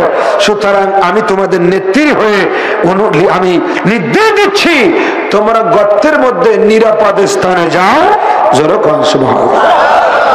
আমাদের দেশে আয়লা ঝড় যখন আসে, তাড়াতাড়ি কিন্তু থানার থেকে এখান থেকে মাইকে বলে এত নম্বর সংকেত দেওয়া গেল, কতক্ষণ, তার মানে আসতে পারে আগের থেকে সংকেত। এই সংকেত দিলেন যে তোমরা মারা যাবা। যাই হোক, আমার প্রশ্ন হলো, একটা পিপিলিকার কত ক্ষমতা আল্লাহ দিলেন? 3 মাইল 4.5 কিলোমিটার, এখান থেকে প্রায় কালীগঞ্জ, কত প্রায় ভদ্রখালী কালীগঞ্জ, ওই জায়গার থেকে সুলাইমান নবী আসতেছে, আর একটা পিপিলিকা এই জায়গাতে খবর পাচ্ছে। বুঝে গেল পিপিলিকার মধ্যে কত ক্ষমতা আল্লাহ দিয়েছেন। শুধু তাই নয়, পিপিলিকা খবর পাইছে সেটা নয়, সুলাইমান নবীও খবর পাইলেন। আল্লাহ নবী সুলাইমান আলাইহিস সালাম তিনি খবর পাইলেন। সুলাইমান নবী এই ঘটনা দেখে আল্লাহ পাক সে কথাটা তুলে ধরলেন, ফাতাবাসসামা দাহিকাম মিন কাওলিহা। আল্লাহু আকবার। ফাতাবাসসামা দাহিকাম মিন কাওলিহা। সুলাইমান আলাইহিস সালাম মুস্কি মুস্কি হাসতেছে। মিন কাওলিহা, ওই নেত্রী পিপিলিকার এই সমস্ত কথাবার্তারা তার দলবলকে গর্তে যাতে বলতেছে, এই আওয়াজ শুনে আর চোখে দেখে সুলাইমান নবী মুস্কি মুস্কি হাসতেছে। এখন বলেন, সুলাইমান নবীর ক্ষমতা বেশি না আমাদের নবীর ক্ষমতা বেশি? 4.5 কিলোমিটার দূর থেকে যদি সুলাইমান নবী পিপিলিকার কথা শুনতে পায়, খোদার কসম এই সিডস্টোরে আমরা যে দুরূদ পড়ছি এটা যদি মহব্বতে পড়ে থাকে আমার নবী শুনতে পাইছে। কথা কল না কেন? আসমাউ সালাতিল আহলে মুহাব্বতি, নবীজি বলে গেলেন, উম্মত রে এমনি এমনি দুরূদ পড়লে ফেরেশতারা আমার কাছে পাঠিয়ে দেয়, আর যদি আমার কোন মুহাব্বতের আশিক উম্মত কেঁদে কেঁদে আমাকে ভালোবেসে দুরূদ পড়ে, আমি নবী আমার নিজ কান দিয়ে এটা শুনতে পাই। আরো জোরে বলুন সুবহানাল্লাহ। আমার ভাইয়েরা একটু পার্থক্য করবেন, নবীজি কেমনে হাবিবুল্লাহ হলেন। অন্যান্য নবী কেউ মুসা কালিমুল্লাহ, ইব্রাহিম খলিলুল্লাহ, কেউ ঈসা রূহুল্লাহ, কেউ আদম সফিউল্লাহ। নবীজি আমার বলেন আমি হচ্ছে আল্লাহর হাবিবুল্লাহ। এই হাবিবুল্লাহ ডিগ্রি বহুত বড় উচ্চমানের ডিগ্রি। হাবিব সবাই হতে পারে না, দোস্ত সবাই হতে পারে না, বন্ধু দোস্তর মধ্যে অনেক পার্থক্য আছে। কতক্ষণ কেন মুফাসসিরিনে কেরামগণ সে ব্যাখ্যা 3-4 পৃষ্ঠা করেছেন। বন্ধু কাকে বলেন, খলিল কাকে বলেন, হাবিব কাকে বলেন। তবে সংক্ষিপ্ত বলেছেন মান ফারকু বাইনাল খলিলুল্লাহ ওয়াল হাবিবুল্লাহ। খলিলুল্লাহ মানে যিনি আল্লাহর সাথে বন্ধুত্ব করতে চায়, আর হাবিবুল্লাহ মানে আল্লাহ নিজে আমাদের নবীর দোস্ত বানাইতে চায়। এই ব্যাখ্যা দিয়েছেন গভীর মনোযোগ। সুলাইমান আলাইহিস সালাম মুস্কি মুস্কি হাসতেছেন। মুস্কি হাসা সুন্নত না? আর দুই একজন যা হাসে এটা কোনো হাসির প্রকারের মধ্যে পড়ে না। অট্ট হাসি, যেটা হাসলে আপনার কলবটা মারা যাবে, হাদিসে আসছে। এই যে হা হা হা করি কতক্ষণ না, এভাবে যারা জোরে জোরে হাসে কলব মরে যায়, কলবে আল্লাহ জিকির পয়দা হয় না, কবরের কথা শুনলেও চোখে পানি আসে না। এই অট্টহাসি করলে আপনার কলবের মধ্যে যে আল্লাহ পাকের একটা তাকওয়া, মুত্তাকি, ভীতি, আল্লাহর যে একটা প্রেমের জায়গা, এই জায়গাটা আস্তে আস্তে করে মুছে যায়, সেখানে আর ধরতে চায় না। কতক্ষণ এটা হচ্ছে অট্টহাসির ক্ষতি। সেই জন্য আমার ভাইয়েরা শুধু তাই না, সুলাইমান আলাইহিস সালাম সফর করে বাড়িতে আসলেন। সুলাইমান নবীর একটা প্রিয় পাখি ছিল হুদহুদ। আল্লাহু আকবার। যে পাখিটার নাম আল্লাহ কোরআনে সুন্দর করে বলেছেন হুদহুদ। আর তাফসিরে এসেছে ওই যে কাক ঠোকরা, কতক্ষণ না কাক ঠোকরা পাখি, ওইটা নাকি হুদহুদ বুঝাই দিয়েছে বা তাফসিরের মধ্যে। যাই হোক, সেই হুদহুদ আমরা যেটা কোরআনের ভাষা, এই হুদহুদ সুলাইমান নবীর খুব প্রিয়, সব সময় থাকতেন। আজকে যেমন সামিয়ানা দিয়েছেন, সুলাইমান নবী প্রত্যেক দিন সকালবেলা তখতে সুলাইমানির উপরে বসে হাজিরা করতেন। দরবারে কত প্রজা, কত আল্লাহ সৃষ্টি আছে, আর পাখিগুলো নাকি এই সামিয়ানার মতো ডানা মেলে মেলে এইভাবে মাথার উপরে উড়ান্ত অবস্থায় তারা ছায়া দান করত। এত সুন্দর এক এক লাইনে ময়না, আর এক লাইনে টিয়া, আর এক লাইনে হুদহুদ, এভাবে যত পাখি আছে ডানা মেলে মেলে সামিয়ানার মতো পরিবেশ সৃষ্টি করত সুলাইমান নবীর সামনে। যাই হোক, তিনি ঘুমিয়ে গেলেন, বিশ্রামে গেলেন, ক্লান্ত। হুদহুদ চিন্তা করলো, হুজুর সফরে গেছেন, আল্লাহ নবী সুলাইমান আলাইহিস সালাম সফর থেকে আসলেন, আমার তো নিয়ে যায় নাই, আমি তো এতক্ষণ ডিউটি পালন করেছি। এখন সুলাইমান নবী ঘুমায় গেছেন, আমি একটু উন্মুক্ত ঘুরে আসি, সফর করে আসি। সুলাইমান নবী ঘুমায় গেছেন। হুদহুদ পাখি উঠতে উঠতে বহুদূর পর্যন্ত যে একটা জঙ্গল দেখতে পেলেন, বন। এই বনের মধ্যে একটি গাছের ডালে দেখলেন একটা পাখি মধুর সুরে গান গাইতেছে, ডাকাডাকি করতেছে। সেই পাখিটার পাশে গেলেন। ওটাও পাখি, এটাও পাখি। সবাই জানে স্বজাতি দেখলে মায়া লাগে, কথা বল না কেন? এত দূর থেকে যাওয়ার পরে ওই পাখি ডাকতেছে, পাশে যে বসলেন। দোস্ত, এত সুন্দর করে ডাকাডাকি করতেছেন, আপনার বাড়ি কোথায়? ওই পাখিটা বলছে, দোস্ত আমার বাড়ি সাবা শহরে। আমার বাড়ি নয়, এটা আমার রানীর বাড়ি। কয় রানী কে? আমার রানী হলো রানী বিলকিস। রানী বিলকিসের বাড়ি সাবা শহরে। আমি হচ্ছি সাবা শহরের রানী, বিলকিসের পাখি। আমাদের দরবারে এই আছে ওই আছে, বিভিন্ন রকম গল্প শুরু করছে। সুলাইমান নবীর পাখি বললেন, হে সাবা শহরের রানী বিলকিসের পাখি, এত গল্প করিও না, কারণ আমিও কোনো সাধারণ পাখি নই। আমি হচ্ছি একজন নবী পয়গম্বর সুলাইমান এবং একজন মুসলিম বাদশাহ। এই বাদশাহ দরবারের পাখি। দুই পাখির মধ্যে এখন প্রতিযোগিতা হয়েছে। এ বলতেছে আমাদের দরবার বড়, আর একজন বলতেছে না আমাদেরটা বড়। এইভাবে তো সারা রাত কাটাইলে হবে না, চলো না একটা একটা করে দেখা শুরু হোক। রানী বিলকিসের দরবারে এই সুলাইমান নবীর দরবারের পাখি চলে গেল। দুইজন একসাথে চলে যায় সব কিছু দেখে শুনে। সুলাইমান নবীর পাখি বলছে যে আমি সব দেখলাম। ইন্নী ওয়াজাদতু ইমরাতান তামলিকুহুম ওয়া উতিয়াত মিন কুল্লি শাইইন ওয়া লাহা আরশুন আযীম। আরশ আযীম, আরশুন আযীম, বিশাল একটা সিংহাসনে নেত্রী বসে থাকে। সত্যি যে গল্প করছে, বাস্তবে দেখছে সত্যি যে বিশাল দরবার। ওয়াজাদতুহা ওয়া কওমাহা ইয়াসজুদুনা লিশ-শামসি মিন দুনিল্লাহ। আল্লাহু আকবার। কিন্তু সুলাইমান নবীর পাখি বলে এত কিছু দেখার পরও বিপদ একটা আছে। সকাল যখন হয়ে গেল, ওয়াজাদতুহা ওয়া কওমাহা ইয়াসজুদুনা লিশ-শামসি মিন দুনিল্লাহ, এরা আল্লাহকে বাদ দিয়ে সূর্যকে সিজদা করে। দুনিল্লাহ, আল্লাহকে বাদ দিয়ে তারা সূর্যকে সিজদা করে। সুতরাং এরা মুশরিক। এরা কি? মুশরিক। তাহলে তো এই দরবার আমাদের কাছে পারবে না, আমাদের নবীর দরবার, সুবহানাল্লাহ, পয়গম্বরের দরবার। এই মুশরিকের এই জায়গার সাথে প্রতিযোগিতা করার দরকার নেই। তাড়াতাড়ি করে চলে আসছে। আস্তে আস্তে সকাল হয়ে গেছে। এদিকে সুলাইমান নবী হাজিরা শুরু করছে, হাজিরা করতেছে। হাজিরা করতে করতে হঠাৎ করে বললেন, ওয়া তাফাক্কাদাত তায়রা ফাকালা মালিয়া লা আরাল হুদহুদা আম কানা মিনাল গায়বিন। কি ব্যাপার? আমার সে হুদহুদকে দেখতেছি না কেন? সব পাখি দেখতেছি, আমার সে হুদহুদ কই? আম কানা মিনাল গায়বিন। সে হুদহুদকে আজকে অনুপস্থিত। সে গেল কোথায়? আমার না বলে গেছে কোথায়? এই মুহূর্তে যদি তারে পাই, আমি তারে একদম জব করে ফেলবো, আমি তারে একদম শাস্তি দেব। এইভাবে সুলাইমান নবী রাগ হয়ে গেছে।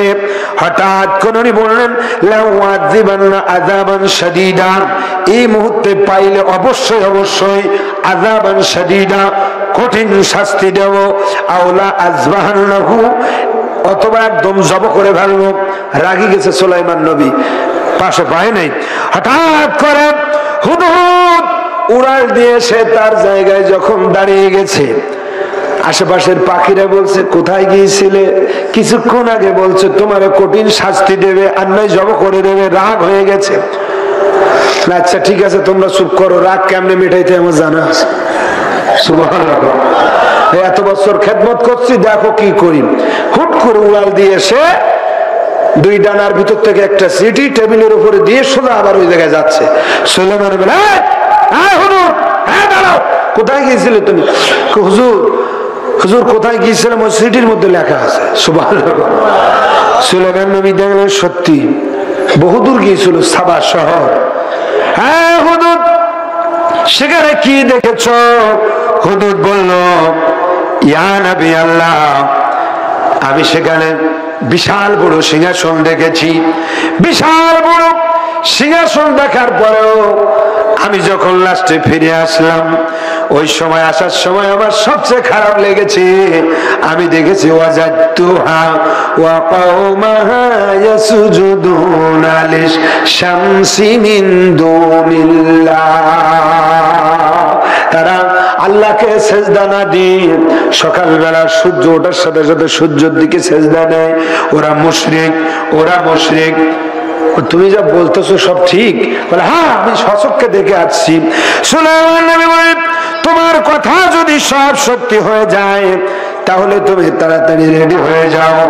ওই জায়গায় যদি মুশরিকরা বাস করে, আমি সুলাইমান নবী ওই জায়গার মানুষদেরকে তাবলীগের দাওয়াত দিয়ে কলেমা পড়াইয়া মুসলমান বানাবো। আব্বা প্রথমবার মতো আওয়াজটা দেন, মাইকটা প্রথম যেমন ছিল। আল্লাহু আকবার বলেন। দেখেন নবীদের তাবলীগ কোথায়? সূর্য পূজা হচ্ছে, ওই জায়গার মানুষদেরকে মুসলমান বানাবে। সুবহানাল্লাহ। উনি সঙ্গে সঙ্গে পৃথিবীর প্রথম সিটি কোরআন শরীফে, সেই সিটি শুরুতেই বিসমিল্লাহ শরীফ লেখা।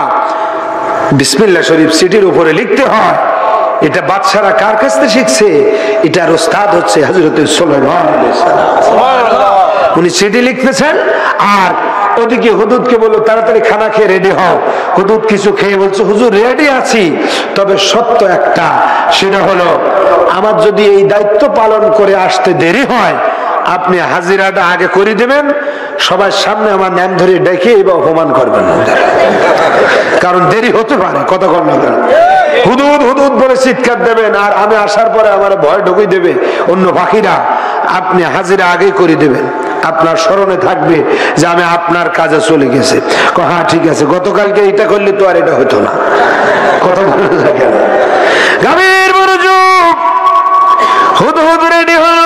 সুলাইমান নবী চিঠি দিলেন, ইন্নাহু মিন সুলাইমান ওয়া ইন্নাহু বিসমিল্লাহির রহমানির রহিম। আল্লাহু আকবার।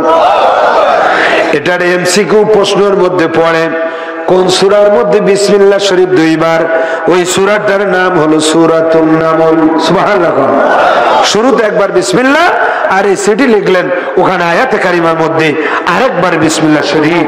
এই বিসমিল্লাহ দিয়ে সিটি লিখে বললেন, হুজুর এই সিটি নিয়ে তুমি কিভাবে ওখানে পেশ করবা, দিবা কার কাছে?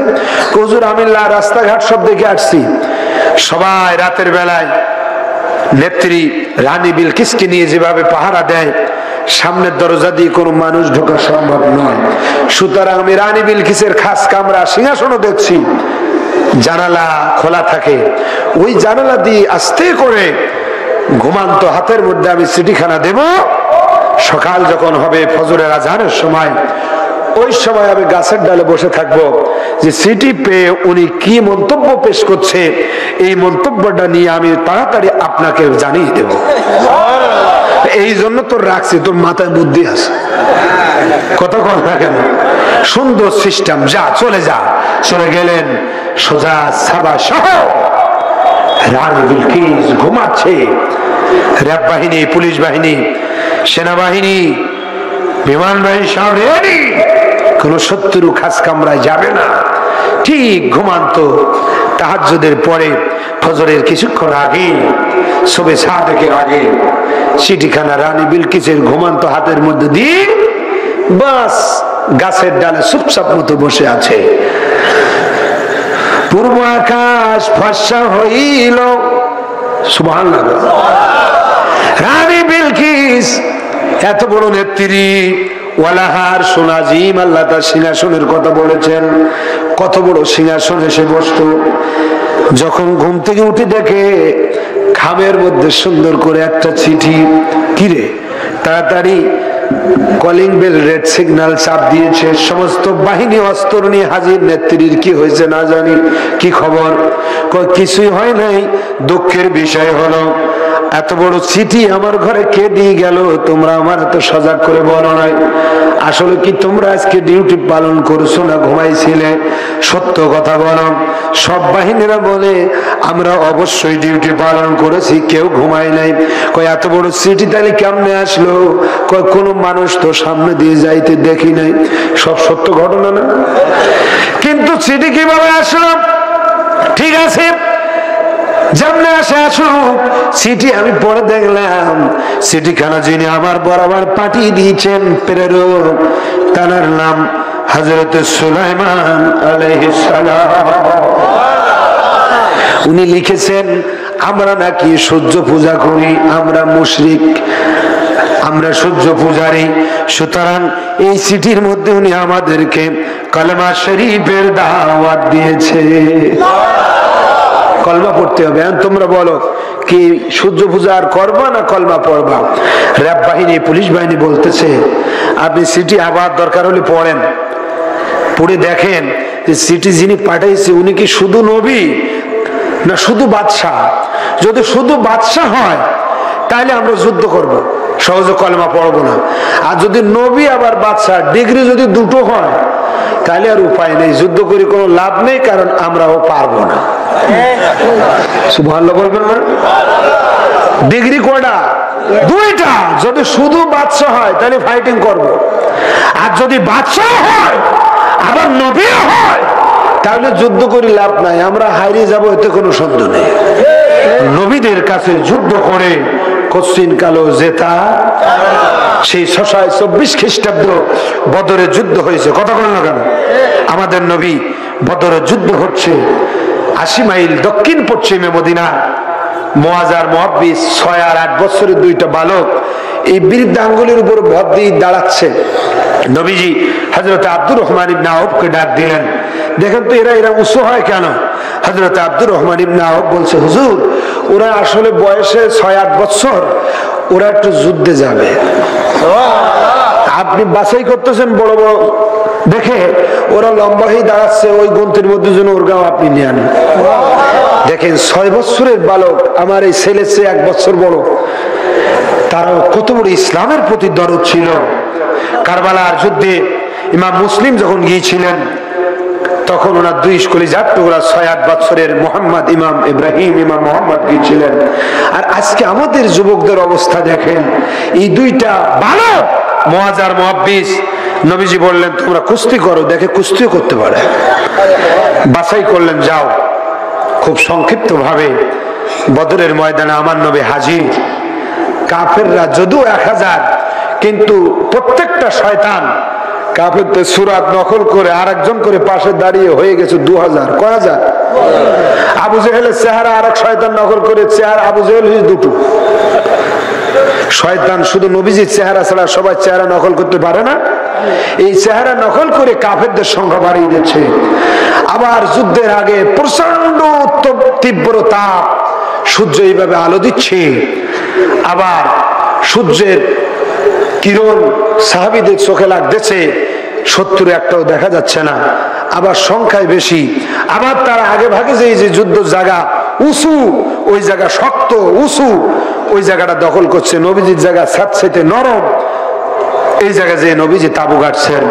সাহাবীরা বলছে, হুজুর জীবনের প্রথম যুদ্ধ গাজওয়া, এতগুলো আমাদের সমস্যা।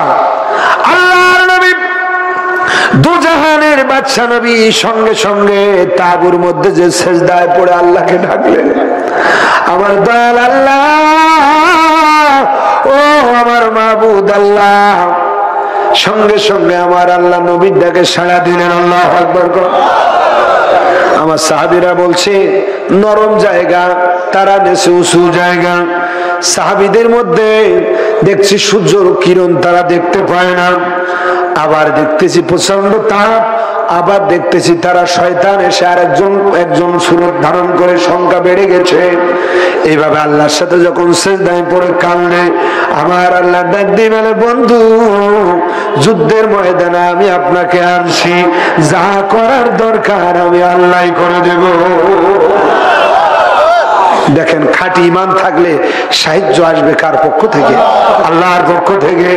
আমার নবীজি দেখলেন সেজদার থেকে মাথা উঠাইতে দেরি নয়, এত প্রচন্ড তাপ ছিল, সেই সূর্যের তাপ সঙ্গে সঙ্গে মেঘে পরিণত হয়ে গেল এবং এত অসহ্য মুষলধার বৃষ্টি হয়েছিল, যে বৃষ্টির কারণে গোটা উঁচু জায়গার বালুগুলো ধুইয়া সব আমার নবীর খালি নিচু জায়গাটা পরিপূর্ণ হয়ে যুদ্ধের ময়দানটা সমতল হয়ে গেল।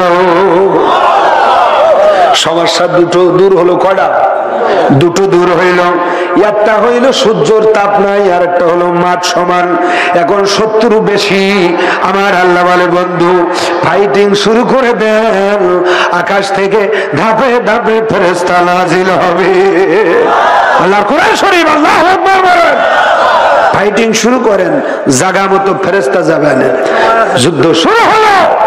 আমার ভাইয়েরা, আবু জেহেল নেতৃত্ব দিচ্ছে, মুআজার মুআব্বিজ ওই সেই যুব বালক ডাক দিয়ে বলে, চাচা আব্দুর রহমান ইবনে আউফ, ওই লোকটার একটু দেখিয়ে দেন, যেই লোকটা আমার নবীর জীবনের স্বাদ মিটিয়ে দেওয়ার জন্য, ইসলামের বাতি নিভাই দেওয়ার জন্য আজকে ইসলামের বিরুদ্ধে, কোরআনের বিরুদ্ধে, নবীর বিরুদ্ধে যুদ্ধ করতে আসছে, ওই সে আবু জেহেল কই, ওই যে নাকটা লম্বা, করছে কালো, এইভাবে আঙুল দিয়ে যুদ্ধ পরিচালনা করছে, ওইটা কিতাবের মধ্যে আছে। এটা দেখাই দিতেই দেরি নয়। বাজ পাখির কথা কিতাবে আছে, বাজ পাখি অর্থাৎ সিলের মতো, সিল যেমন উড়ে এসে বাচ্চাটা নিয়ে চলে যায়, তার ধরে তাকেই থাকে, এরকম বাজ পাখির মতো যাইয়া ওই 6-8 বছরের দুইটা বালক আবু জেহেলের জায়গায় কাজ করে শোয়াই ফেলছে। বলেন, এত বড় লিডার যদি এই ছোট্ট বালকের সামনে যদি কাইতি শুই পড়ে, অন্য কটা থাকবে? ওরা দৌড়াচ্ছে, একটানা দৌড়াচ্ছে যে যান বাঁচানো দরকার। এর মধ্যে 70টা নিহত হয়েছিল, 70 জন বন্দী হয়েছিল। আর দৌড়ে যারা বাড়ি গেছে, একটা স্ত্রীরাও তাদের জায়গা দিচ্ছে না, বলে এখান থেকে হাঁটা, যতক্ষণ পর্যন্ত প্রতিশোধ না নেবা তোমরা আমাদের কাছে আসবা না, কোনো তেলও মাখবো না, কিচ্ছু করবো না। বিভিন্ন জেদ ধরতেছে। তোমরা কিরামত মানুষ, 313 জন মুসলমানের কাছে এত হাজার হাজার লোক, যে এটা কাইতুই সব শেষ হয়ে গেছে। কত মহিলারা যদি পুরুষের এইভাবে বলে, জেদ লাগে না? এই উহুদের যুদ্ধটা হয়েছিল এই জেদে। তাড়াতাড়ি পরের বছর যুদ্ধ জেদে, মানে কাফের একটাও বাড়ি যে শান্তি থাকতে পারে না। মহিলারা সবসময় ওই যুদ্ধের কথা তোলে, তোমরা কি খাও, একটা লোকও যুদ্ধ করতে পারো না। এই জন্য সেই বদরের যুদ্ধে ইসলাম প্রতিষ্ঠিত করলেন। দুইটা বালক মেন লিডারের সবাই ফেলল। হযরত আব্দুল্লাহ ইবনে মাসউদ তিনি আবু জেহেলকে নিহত করে দিলেন। উচ্চ স্বরে কোন আল্লাহু আকবার। সেই নবীর উম্মত আমরা, অনেক কথা বলার ছিল, সময় প্রায় শেষ। হুজুর আসা পর্যন্ত রেডি হয়ে আসতেছেন। ওদিকে সাদ বিন আবি ওয়াক্কাস রাদিয়াল্লাহু তাআলার একটা ইতিহাস বাকি ছিল, ওটাও শেষ হয়ে যাবে। কোথায় ছিলাম? সেই সুলাইমান নবী চিঠি লিখলেন আর রানী বিলকিস চিঠি পাইলেন। পড়ার পরে এই সিদ্ধান্ত নিলেন, তাহলে তো জেনে আসা দরকার যে উনি কি বাদশাহ না নবী, না নবী বাদশাহ দুইটা। তাহলে বললো, তাহলে আমাদেরকে পাঠিয়ে দেন 500 মতান্তরে 1000 পুরুষ মহিলার সৈন্য, ঘোড়ার পিঠে পুরুষদেরকে মহিলার পোশাক, মহিলাদেরকে পুরুষের পোশাক পরিয়ে দিয়ে বাদশাহ যাচাইয়ের জন্য প্রত্যেকের হাতে ছোট্ট করে একটা করে স্বর্ণের ইট দিল, যে এটা দেখা করার সময় নজরানা দেবা। উনি যদি নবী হয় সোনার এই নজরানা গ্রহণ করবে না। যাও, সবাইকে পাঠিয়ে দিল। হুদহুদ তাড়াতাড়ি এসে বলছে, হুজুর তারা কিন্তু আসতেছে। আমি যতটুকু শুনে আসছি, ওরা খুব দ্রুত আপনার কাছে কি করতেছে, সিটিতে কাজ হয়ে আসতেছে সামনাসামনি। সুলাইমান নবী বললেন, তাড়াতাড়ি করে আমার জিন জাতি কই সব এক জায়গায় হও। সমস্ত জিন এক জায়গায় হলো। বলে দরবারে বহু দূর থেকে, সাবা শহর থেকে মেহমান আসতেছে। রানী বিলকিসের দরবারের মেহমান, সুতরাং দরবারটা ভালো করে সাজাইতে হবে। তাড়াতাড়ি করে গোটা দরবার পরিষ্কার পরিচ্ছন্ন করে পিওর স্বর্ণ কার্পেটিং করা হলো, ঢালাই দেওয়া হলো। পিওর স্বর্ণ কার্পেটিং ঢালাই দিয়ে একবারে গেট থেকে পুরো দরবার কার্পেটিং হয়ে গেল। জিনের কাজ কারবার খুব দ্রুত গতিতে চললো, সবকিছু হয়ে গেল। সুলাইমান নবীর দরবারের পশু পাখি সবকিছু ওই স্বর্ণের কার্পেটিং এর উপরে বেঁধে রাখা হলো। ওখানে খানা খাবে, ওখানেই থাকবে, ওখান থেকে গোহানে ওঠানো হবে। এই সব কারুকার্য তৈরি হলো। এদিকে সাবা শহরের রানীর বিলকিসের 500 500 1000 পুরুষ সৈন্য আর মহিলা সৈন্য তারা চলে আসলো, গেটের সামনে আসলো, ভিতরে প্রবেশ করলো। প্রবেশ করা মাত্র রেড সিগন্যাল দিয়ে পুরুষ সৈন্য কমান্ডার, মহিলা কমান্ডার সবাইকে দাঁড়াতে বলল। 2 জন ঘোড়ার পিঠ থেকে নেমে এবার বলল, দেখি কি ব্যাপার। একটা সোনা যাচাই করা যন্ত্র তাদের কাছে থাকতো। ওই সোনা যাচাই করা কুষ্টি পাথর দিয়ে স্বর্ণের উপরে এইভাবে জোরে স্বর্ণের উপরে এইভাবে ঘষা দিল। কি ব্যাপার, এই যে প্রিয় স্বর্ণ। আল্লাহু আকবার। আমাদের বাচ্চা দেশে একটা করে সোনার ছোট ইট, আর এখানে এসে দেখেছি গরু, দুম্বা, ভেড়া সব সোনার উপরে সোয়ারে। কতক্ষণ এ দিতে গেলেও তো একটা লজ্জার ব্যাপার। বলেন, আপনার বের বাড়ি যদি কুল গাছ থাকে আর আপনি বারবার যদি কুল নে যান, বেই বলবে এরকম ছোট লোকের সাথে আগে আত্মীয়তা করতে হবে। জানে আমার উঠোনে কুল পড়ি ঝাঁপ, আবার সেই কুল নিয়ে আসে। আপেল আঙ্গুর পাল্টাই নিয়ে আসা যায় তো, কথা বলা। বে করতে গেলে একটু চিন্তা করতে হয়। বের বাড়ি পুকুরের মাছ, আপনি নিয়ে যাবেন ঘেরের মাছ, তাইলে বলবেন হ্যাঁ রুচি আছে। কতক্ষণ না কেন সোনার ইট দিয়ে লাভ হবে না। আমরা আসছি, চলো দেখা করে চলে যাই। সোজা ঘোড়া ছুটিয়ে যেখানে অভ্যর্থ না সেখানে চলে গেলে সুলাইমান আলাইহিস সালাম দাপটশীল বাদশা, আল্লাহু আকবার, এভাবে সিংহাসনে বসে আছেন। তখতে সুলাইমানের উপরে হাতে লাঠি আছে। সমস্ত সৈন্যরা যে সেখানে দেখা করলো, উনি বললেন, তোমরা আসছো, পুরুষের পোশাক যারা পরে আছো তারা মহিলা প্যান্ডেলে যাও, আর মহিলাদের পোশাক যারা পরছো তারা পুরুষের প্যান্ডেলে যাও। সুবহানাল্লাহ। এটা হলো নবীদের প্রতি ওহী নাজিল হয়, বোঝার কোনো অবস্থা নেই। তারপরে উনি বলে দিলেন, যাও, সেখানে কি কথাবার্তা হয়েছে আমার আল্লাহ জানিয়ে দিয়েছে। এখন তারা বুঝে গেছে জায়গা তো নবীর দরবার, এখানে তো বেয়াদবি করা যাবে না। সুতরাং তাড়াতাড়ি খানা পিনা খেয়ে নেই। খানা পিনা খাওয়ার পরে বলছে, হুজুর আমাদের বিশ্বাস হয়ে গেছে আপনি নবী, কিন্তু আমরা এখন কলমা শরীফ পড়বো না, আমাদের নেত্রীকে আনতে যাচ্ছি, রানী বিলকিসকে আনবো, বিলকিস আসবে, কলমা শরীফ পড়বে, তাহলে আমাদের আর পড়া লাগবে না, আমাদের হয়ে যাবে। তাড়াতাড়ি করে নিয়ে আসো। সুবহানাল্লাহ। সবাই চলে গেল। সুলাইমান নবী এবার মিটিং ডাকলেন যে এবার আসছিল তো পরজা, এবার তো মেয়ের নেত্রী আসবে, কতক্ষণ হবে, আরো একটু সৌন্দর্য করতে হবে, নেত্রীর বসার জায়গা করতে হবে। আর মিটিং এর মধ্যে ঘোষণা দিলেন, এই যে আমার সাবজেক্ট ছিল আখির নবীর উম্মতের মর্যাদাটা তুলে ধরবো, সেই জায়গায় যেই কিন্তু আমি পৌঁছে গেছি। আপনাদের মনে আছে তো? সবাই যখন বসে গেল, সুলাইমান নবী এবার ডাক দিয়ে বলে, হে আমার জিন জাতি, মানব জাতি, জিন্নি ওয়ালিন্স, তোমাদেরকে আমি বলছি শোনো, রানী বিলকিস রওনা দেবে। ওই রানী বিলকিস আসার আগে তার যে ওয়ালাহা আরশুন আজিম নামে একটা সিংহাসন আছে, ওই বিশাল সিংহাসনটা বিলকিস আসার আগে আমার সামনে কে হাজির করতে পারবে, এইরকম একটা প্রজা হাজির, ওর হাত তুলে দেখাও। একটা জিন দাঁড়াইছে। জিন কে দাঁড়াইছে? জিন। কি ব্যাপার, দাঁড়াও কেন? হুজুর আমি পারবো, বিলকিস আসার আগে আমি এনে দিচ্ছি, আমি দিচ্ছি এনে। কখন? এই মিটিং করেন, মিটিং শেষ হওয়ার আগে মোটামুটি এনে দিচ্ছি। তুমি বসো, উঠছি তাড়াতাড়ি আর কেটা ভারতে দেখে। আল্লাহু আকবার। এইবার তাফসীর খুলে দেখলাম সুলাইমান নবীর উম্মত একটা দাঁড়িয়ে গেছে। আল্লাহু আকবার। জিন তাকাই বলতেছে, কি ব্যাপার, এবার যে উম্মত দাঁড়িয়েছে, ওহুয়া কাতেবে সুলাইমান, ওহুয়া আসিফ বিন বারখিয়া, ওনার নাম লিখছে আসিফ বিন বারখিয়া। ওহুয়া কাতেবে সুলাইমান, সুলাইমান নবীর ওহী লেখক কাতেব আসিফ বিন বারখিয়া দাঁড়িয়ে বলতেছে, হুজুর আমি আনতে পারবো, তুমি কখন আনতে পারবা? আমাদের যুবকরা একটা গান গায় না, পড়ে না চোখের পলক, ওই কথাটা উনি বললেন। হ্যাঁ আসিফ বিন বারখিয়া কখন আনতে পারবা? হুজুর আপনি চোখে পলক মারবেন, আল্লাহু আকবার, চোখটা বন্ধ করে এইভাবে পলক মারবেন, আমি ইনশাআল্লাহ আপনার চোখের পলক মারার আগে আমি ওই রানী বিলকিসের বিশাল সিংহাসন আপনার সামনে হাজির করব। একটু জোরে বলুন আল্লাহু আকবার, নারে তাকবীর, নারে রিসালাত ইয়া রাসূলুল্লাহ, জোরে বলুন আল্লাহু আকবার।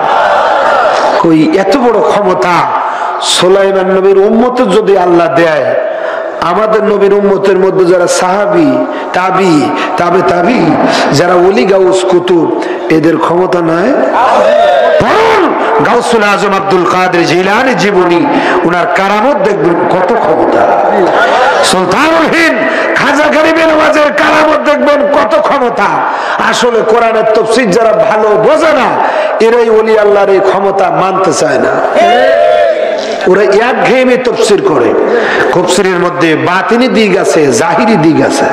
কথা কোন লাগে না, এই জাহিরি বাতিনি দিক সূরা কাহফ তাফসীর করতে গেলে দেখবেন মূসা আলাইহিস সালাম খেজর আলাইহিস সালামের একটা ঘটনা আছে না, ওটা জাহিরি বাতিনি, এরকম বহু জায়গায় জাহিরি বাতিনি তাফসীর আছে। এগুলো না পড়লে তারা বুঝতে পারে না ওলি আল্লাহর খেলা। কথা কোন ঠিক কিনা?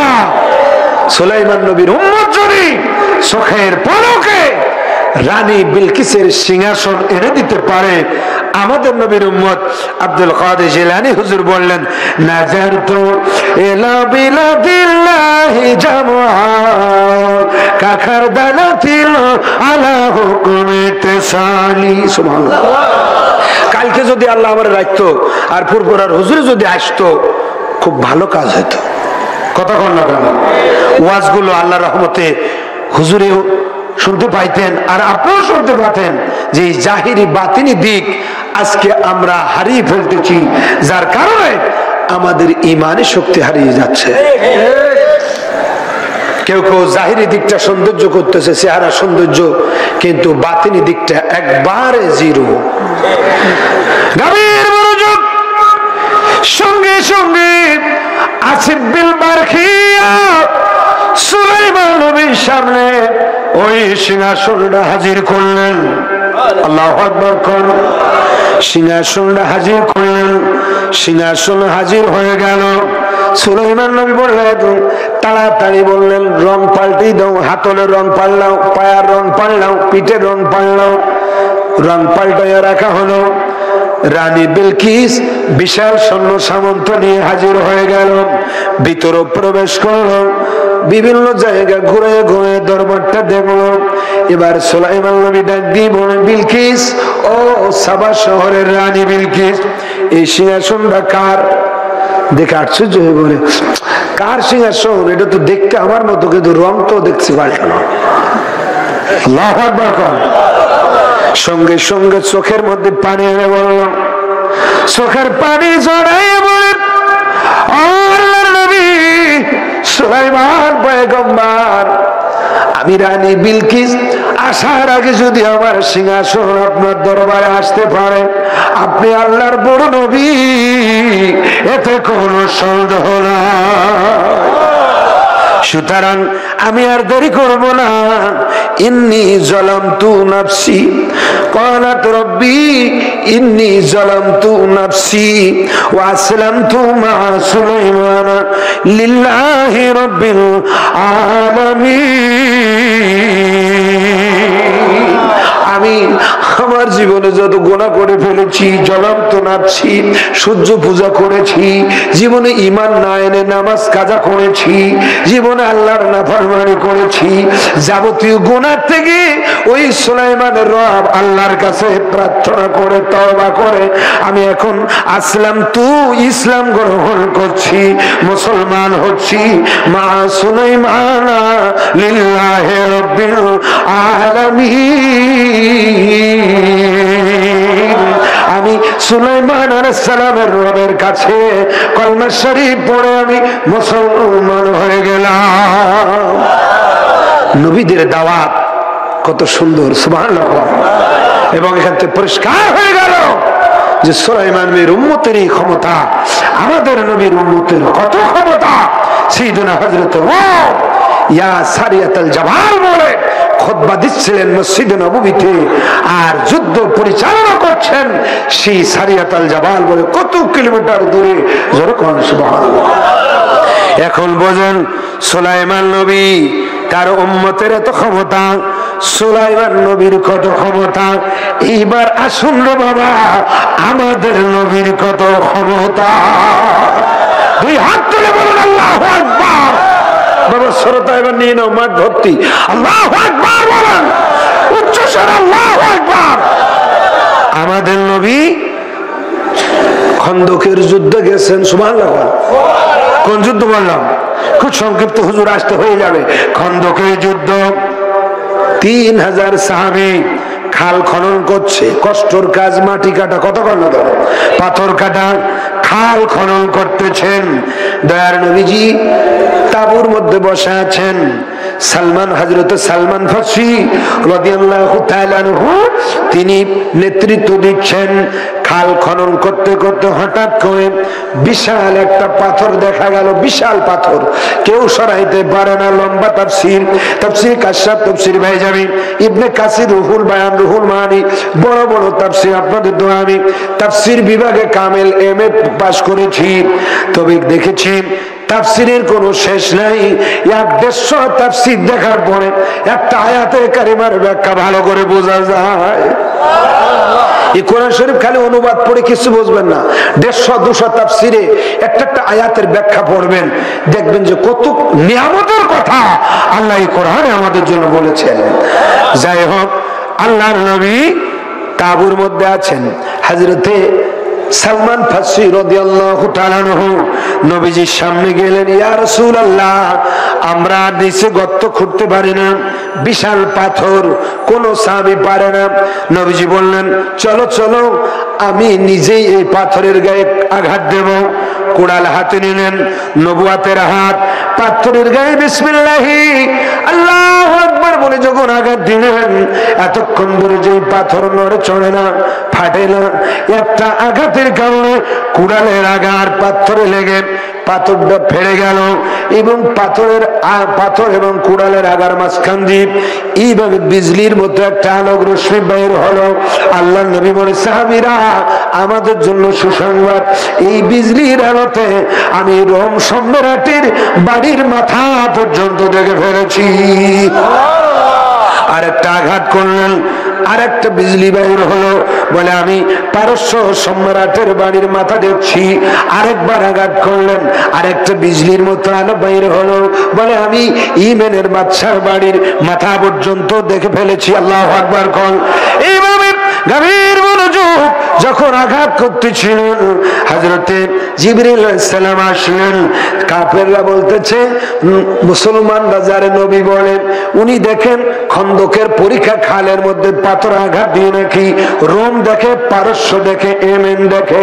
সুলাইমান নবী যদি 4.5 কিলোমিটার দূরের পিপিলিকার কথা শুনতে পারে, দেখতে পারে, আমাদের নবীর ক্ষমতা আল্লাহ কত দিয়েছেন।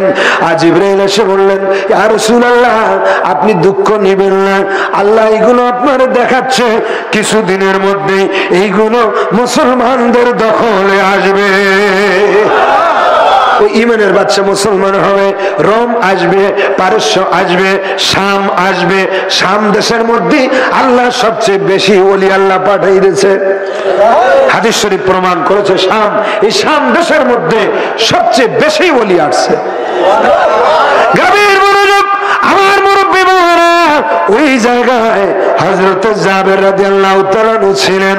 হযরত জাবের রাদিয়াল্লাহু তাআলা বলেন, আল্লাহর নবীজি যখন পাথরের গায়ে এভাবে আঘাত করতেছিলেন, নবীজির শরীর মোবারকে একটা কাপড় পরা ছিল, শরীরে একটা চাদর ছিল, সারা কাপ চাদর। আমি জাবের কৌশল করে দেখতে পেলাম ওই চাদরের নিচ দিয়ে আমার মদিনার নবীর পেট মোবারকের মধ্যে 3খানা পাথর বাঁধা আছে। হযরত জাবের কেঁদে দিলেন, ইয়া রাসূলুল্লাহ, ইয়া হাবিবাল্লাহ, যুদ্ধ করতে যে আমরা কত কি খাই, কিন্তু আমি দেখে ফেলেছি 3 দিন মনে হয় আপনি শুধু আমাদের খাওয়ান, আপনি খান না। 3খানা পাথর আপনার পেট মোবারকের মধ্যে বাঁধা আছে। ইয়া রাসূলুল্লাহ, আমার মনের আশা আজকে আমাদের ঘরে আপনার জোহরের নামাজের পরে 2টা খাওয়াইব। সুবহানাল্লাহ, দাওয়াতটা গ্রহণ করুন। নবীজি বললেন, শুধু কে আমি যাব না, আর কারা যাবে? আমি 100 জনের মতো, 80, 90, 100 জনের মতো দাওয়াত দিলাম, আপনি বাছাই করে নিয়ে যাবেন। 3000-এর মধ্যে 100, কয়শো? এই 80 জন থেকে 100 নিয়ে যাবেন। হযরত জাবের দ্রুত গতিতে বাড়িতে দৌড়ে চলে গেছে। বিবিকে ডাক দিচ্ছে, বিবি কপাল ভালো, নসিব বড় ভালো, ভাগ্য ভালো, যেই নবীরে দেখলে জাহান্নামের আগুন হারাম হইয়া যায়, যেই নবীরে দেখলে কোন মুসলমানের শরীরে আর জাহান্নামের আগুন লাগবে না।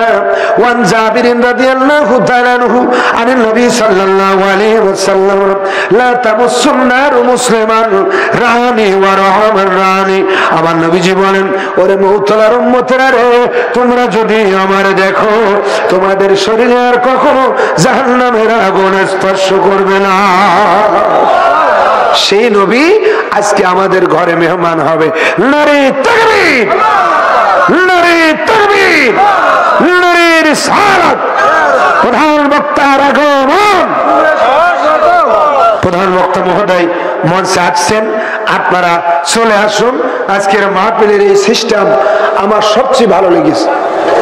যদি বলেন কেন, ঈশার পরে 2টো বক্তা দরকার, এর বেশি আর না। কতক্ষণ লাগবে? 8টার তো 10টা, 10টার তো 12টা, কারোর কোনো কষ্ট হবে না, মাহফিল শেষ। এটা এবছর আর না আগামী বছর ওই যে ভারতের বক্তা আসবে, দাওয়াত দিয়েছে আমিনউদ্দিন সাহেব। কতক্ষণ লাগবে? দাওয়াত আমিও দিচ্ছি, আমার চা শ্বশুর ছিল। ওই বক্তা আগামীবার আসবে, ঘটনা আগামীবার হবে। এই ঘটনা এখনো ঘন্টাখানিক যাবে, চলবে না। আকাশন চলে আসছে, জামাইয়ের অস্ত আবার শোনা যাবে। কতক্ষণ লাগবে? হাজিগাছ চাঁদপুরের মানুষ কই? নারে তাকবীর। এই বক্তা কালীগঞ্জের ধারে এখন আসে নাই। এই সাতক্ষীরায় সর্বপ্রথম মৌতলার মাহফিলে হাজীগঞ্জের ইউন বক্তা। এখন বলো মানুষ, বুড়ো মানুষ কটা পছন্দ করে না। কতক্ষণ না, এখন মাঠে প্রায় সব ইয়ং বক্তা। আপনাকে সত্য কথা বলছি না? বক্তা প্রায় সব গরম, ইয়ং গরম ওয়াজ আপনাদের শোনাবে। ওনার মূল্যবান সময় আমি আর নষ্ট করব না। তবে শেষ কথা যেটি আপনাদেরকে বলে গেলাম, আজকের মাহফিল যত সুন্দর পরিবেশ, মানুষের উপস্থিতি যত সুন্দর, আল্লাহ পাক জানো যারা এসেছি, শুরুতেই যে মোনাজাত করেছিলাম, আল্লাহ আমাদের গুনাহ যেন মাফ করেন। জোরে কোন আমিন, আরো জোরে কোন আল্লাহুম্মা আমিন। আমার ভাইয়েরা, আপনারা আমার জন্য দোয়া করবেন, আপনাদের জন্য দোয়া করি।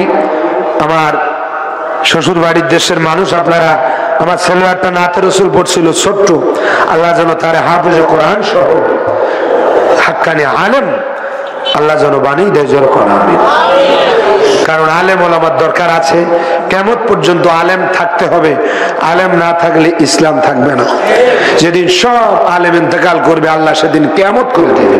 সুতরাং আলেম করতে হবে। আর এখানে যে আলেমের ফ্যাক্টরি, দস্তারবন্দি হবে আগামী দিন, সেজন্য দোয়া করে গেলাম। এই মাদ্রাসার জন্য সহযোগিতা করবেন, এলাকায় এই বিশাল মাদ্রাসা, ছাত্র দিবেন, সহযোগিতা করবেন। আমি সূচনাতে একটা কথা বলতে ভুলে গিয়েছিলাম, সেটা ক্ষমা সুন্দর দৃষ্টিতে দেখবেন। সভাপতির পরে যে প্রধান অতিথি মহোদয় আছেন, আমার অত্যন্ত শ্রদ্ধাভাজন এবং আমার আপনজন আত্মীয় মানুষ, আমার বড় ভাই শ্বশুর বাড়ির দিক দিয়ে অনেক ঘনিষ্ঠ আত্মীয়, বাংলাদেশ আওয়ামী লীগ কালীগঞ্জ শাখার সম্মানিত সাধারণ সম্পাদক এবং মৌতলা ইউনিয়নের সাবেক চেয়ারম্যান, যেহেতু উনি পদত্যাগ করে মনে হয় উপজেলা চেয়ারম্যানের প্রার্থী হওয়ার জন্য দাঁড়িয়ে গেছেন, না নমিনেশন নেওয়ার জন্য আছেন, এই জন্য আমি সাবেক চেয়ারম্যান বললাম। জনাব সাইদ মেহেদী মহোদয়, উনি আজকের মাহফিলের প্রধান অতিথি, ওনার জন্য দোয়া চাই আপনাদের কাছে, সকলের কাছে দোয়া চেয়ে আমার আলোচনা এখানে শেষ করে লাট সিলেবাস সবাই বলুন আল্লাহর ইবাদত, সবাই বলুন আল্লাহর ইবাদত, নবীজির মুহাব্বত, কোরআন শরীফ তেলাওয়াত, ওলি আল্লাহর দরবারের সোহবত, মা বাবার খেদমত, হালাল হারাম পরহেজ করে চলবো, আর বিবি বাইল বাচ্চাদের পর্দা পুশিদায় রাখবো। এই 6টা কাজ মাথাতে মোটো চলে গেলে হবে না। কত হবে না? আল্লাহর ইবাদত কোনো নামাজ কাজা করলে হবে না, যত ইবাদত আছে নামাজ রোজা হজ যাকাত ইবাদত, আর নবীর ভালোবাসবেন জীবনের চেয়ে। কোরআন শরীফ পড়া বাদ দেবেন না, প্রত্যেক দিনই একটা আয়াত হলেও পড়বেন, প্রতিদিন অভ্যাস করবেন যে 24 ঘন্টায়, হ্যাঁ ঈশার পরে নাই ফজরে নাই ঘুমানোর আগে এক আয়াত পড়ে ঘুমাবেন। আর সময় পাইলে ভালো সোহবাত, ওলি আল্লাহ সোহবাতে বসবেন, আপনার ক্ষতি হবে না। আব্বা ওলি আল্লাহ সোহবাতে বসবেন, মা বাবা জীবিত থাকলে খেদমত, ইন্তেকাল করলে ইসালে সব মাহফিল দোয়া, আর হালাল হারাম পরহেজ করে চলবেন। এই সুদ ঘুষ খেয়ে কিন্তু মরণের পরে শান্তির থাকা কথা কর না কেন, সেজন্য হায়াতি জিন্দেগিটা সামান্য, এখানে হালাল হারাম পরহেজ করে চলবেন। আর পর্দা পুশিদা, কারোর বাড়ি জন্য গোসলখানা পর্দা পুশিদা, বহু মানুষ এখনো দেখি উন্মুক্ত গোসল করে পুকুরে। কেন? আপনি পুরুষ মানুষ একটা কালো একটা পর্দা কিনেও তো টানাই দেওয়া যায়। তাদের ইজ্জত সম্মান, তাদের পর্দা পুশিদার দিকে খেয়াল করবেন। আল্লাহ পাক এসব কথার প্রতি আমল করার সুযোগ দিন, বলুন আমিন। আসসালামু আলাইকুম ওয়া রাহমাতুল্লাহি ওয়া বারাকাতুহু।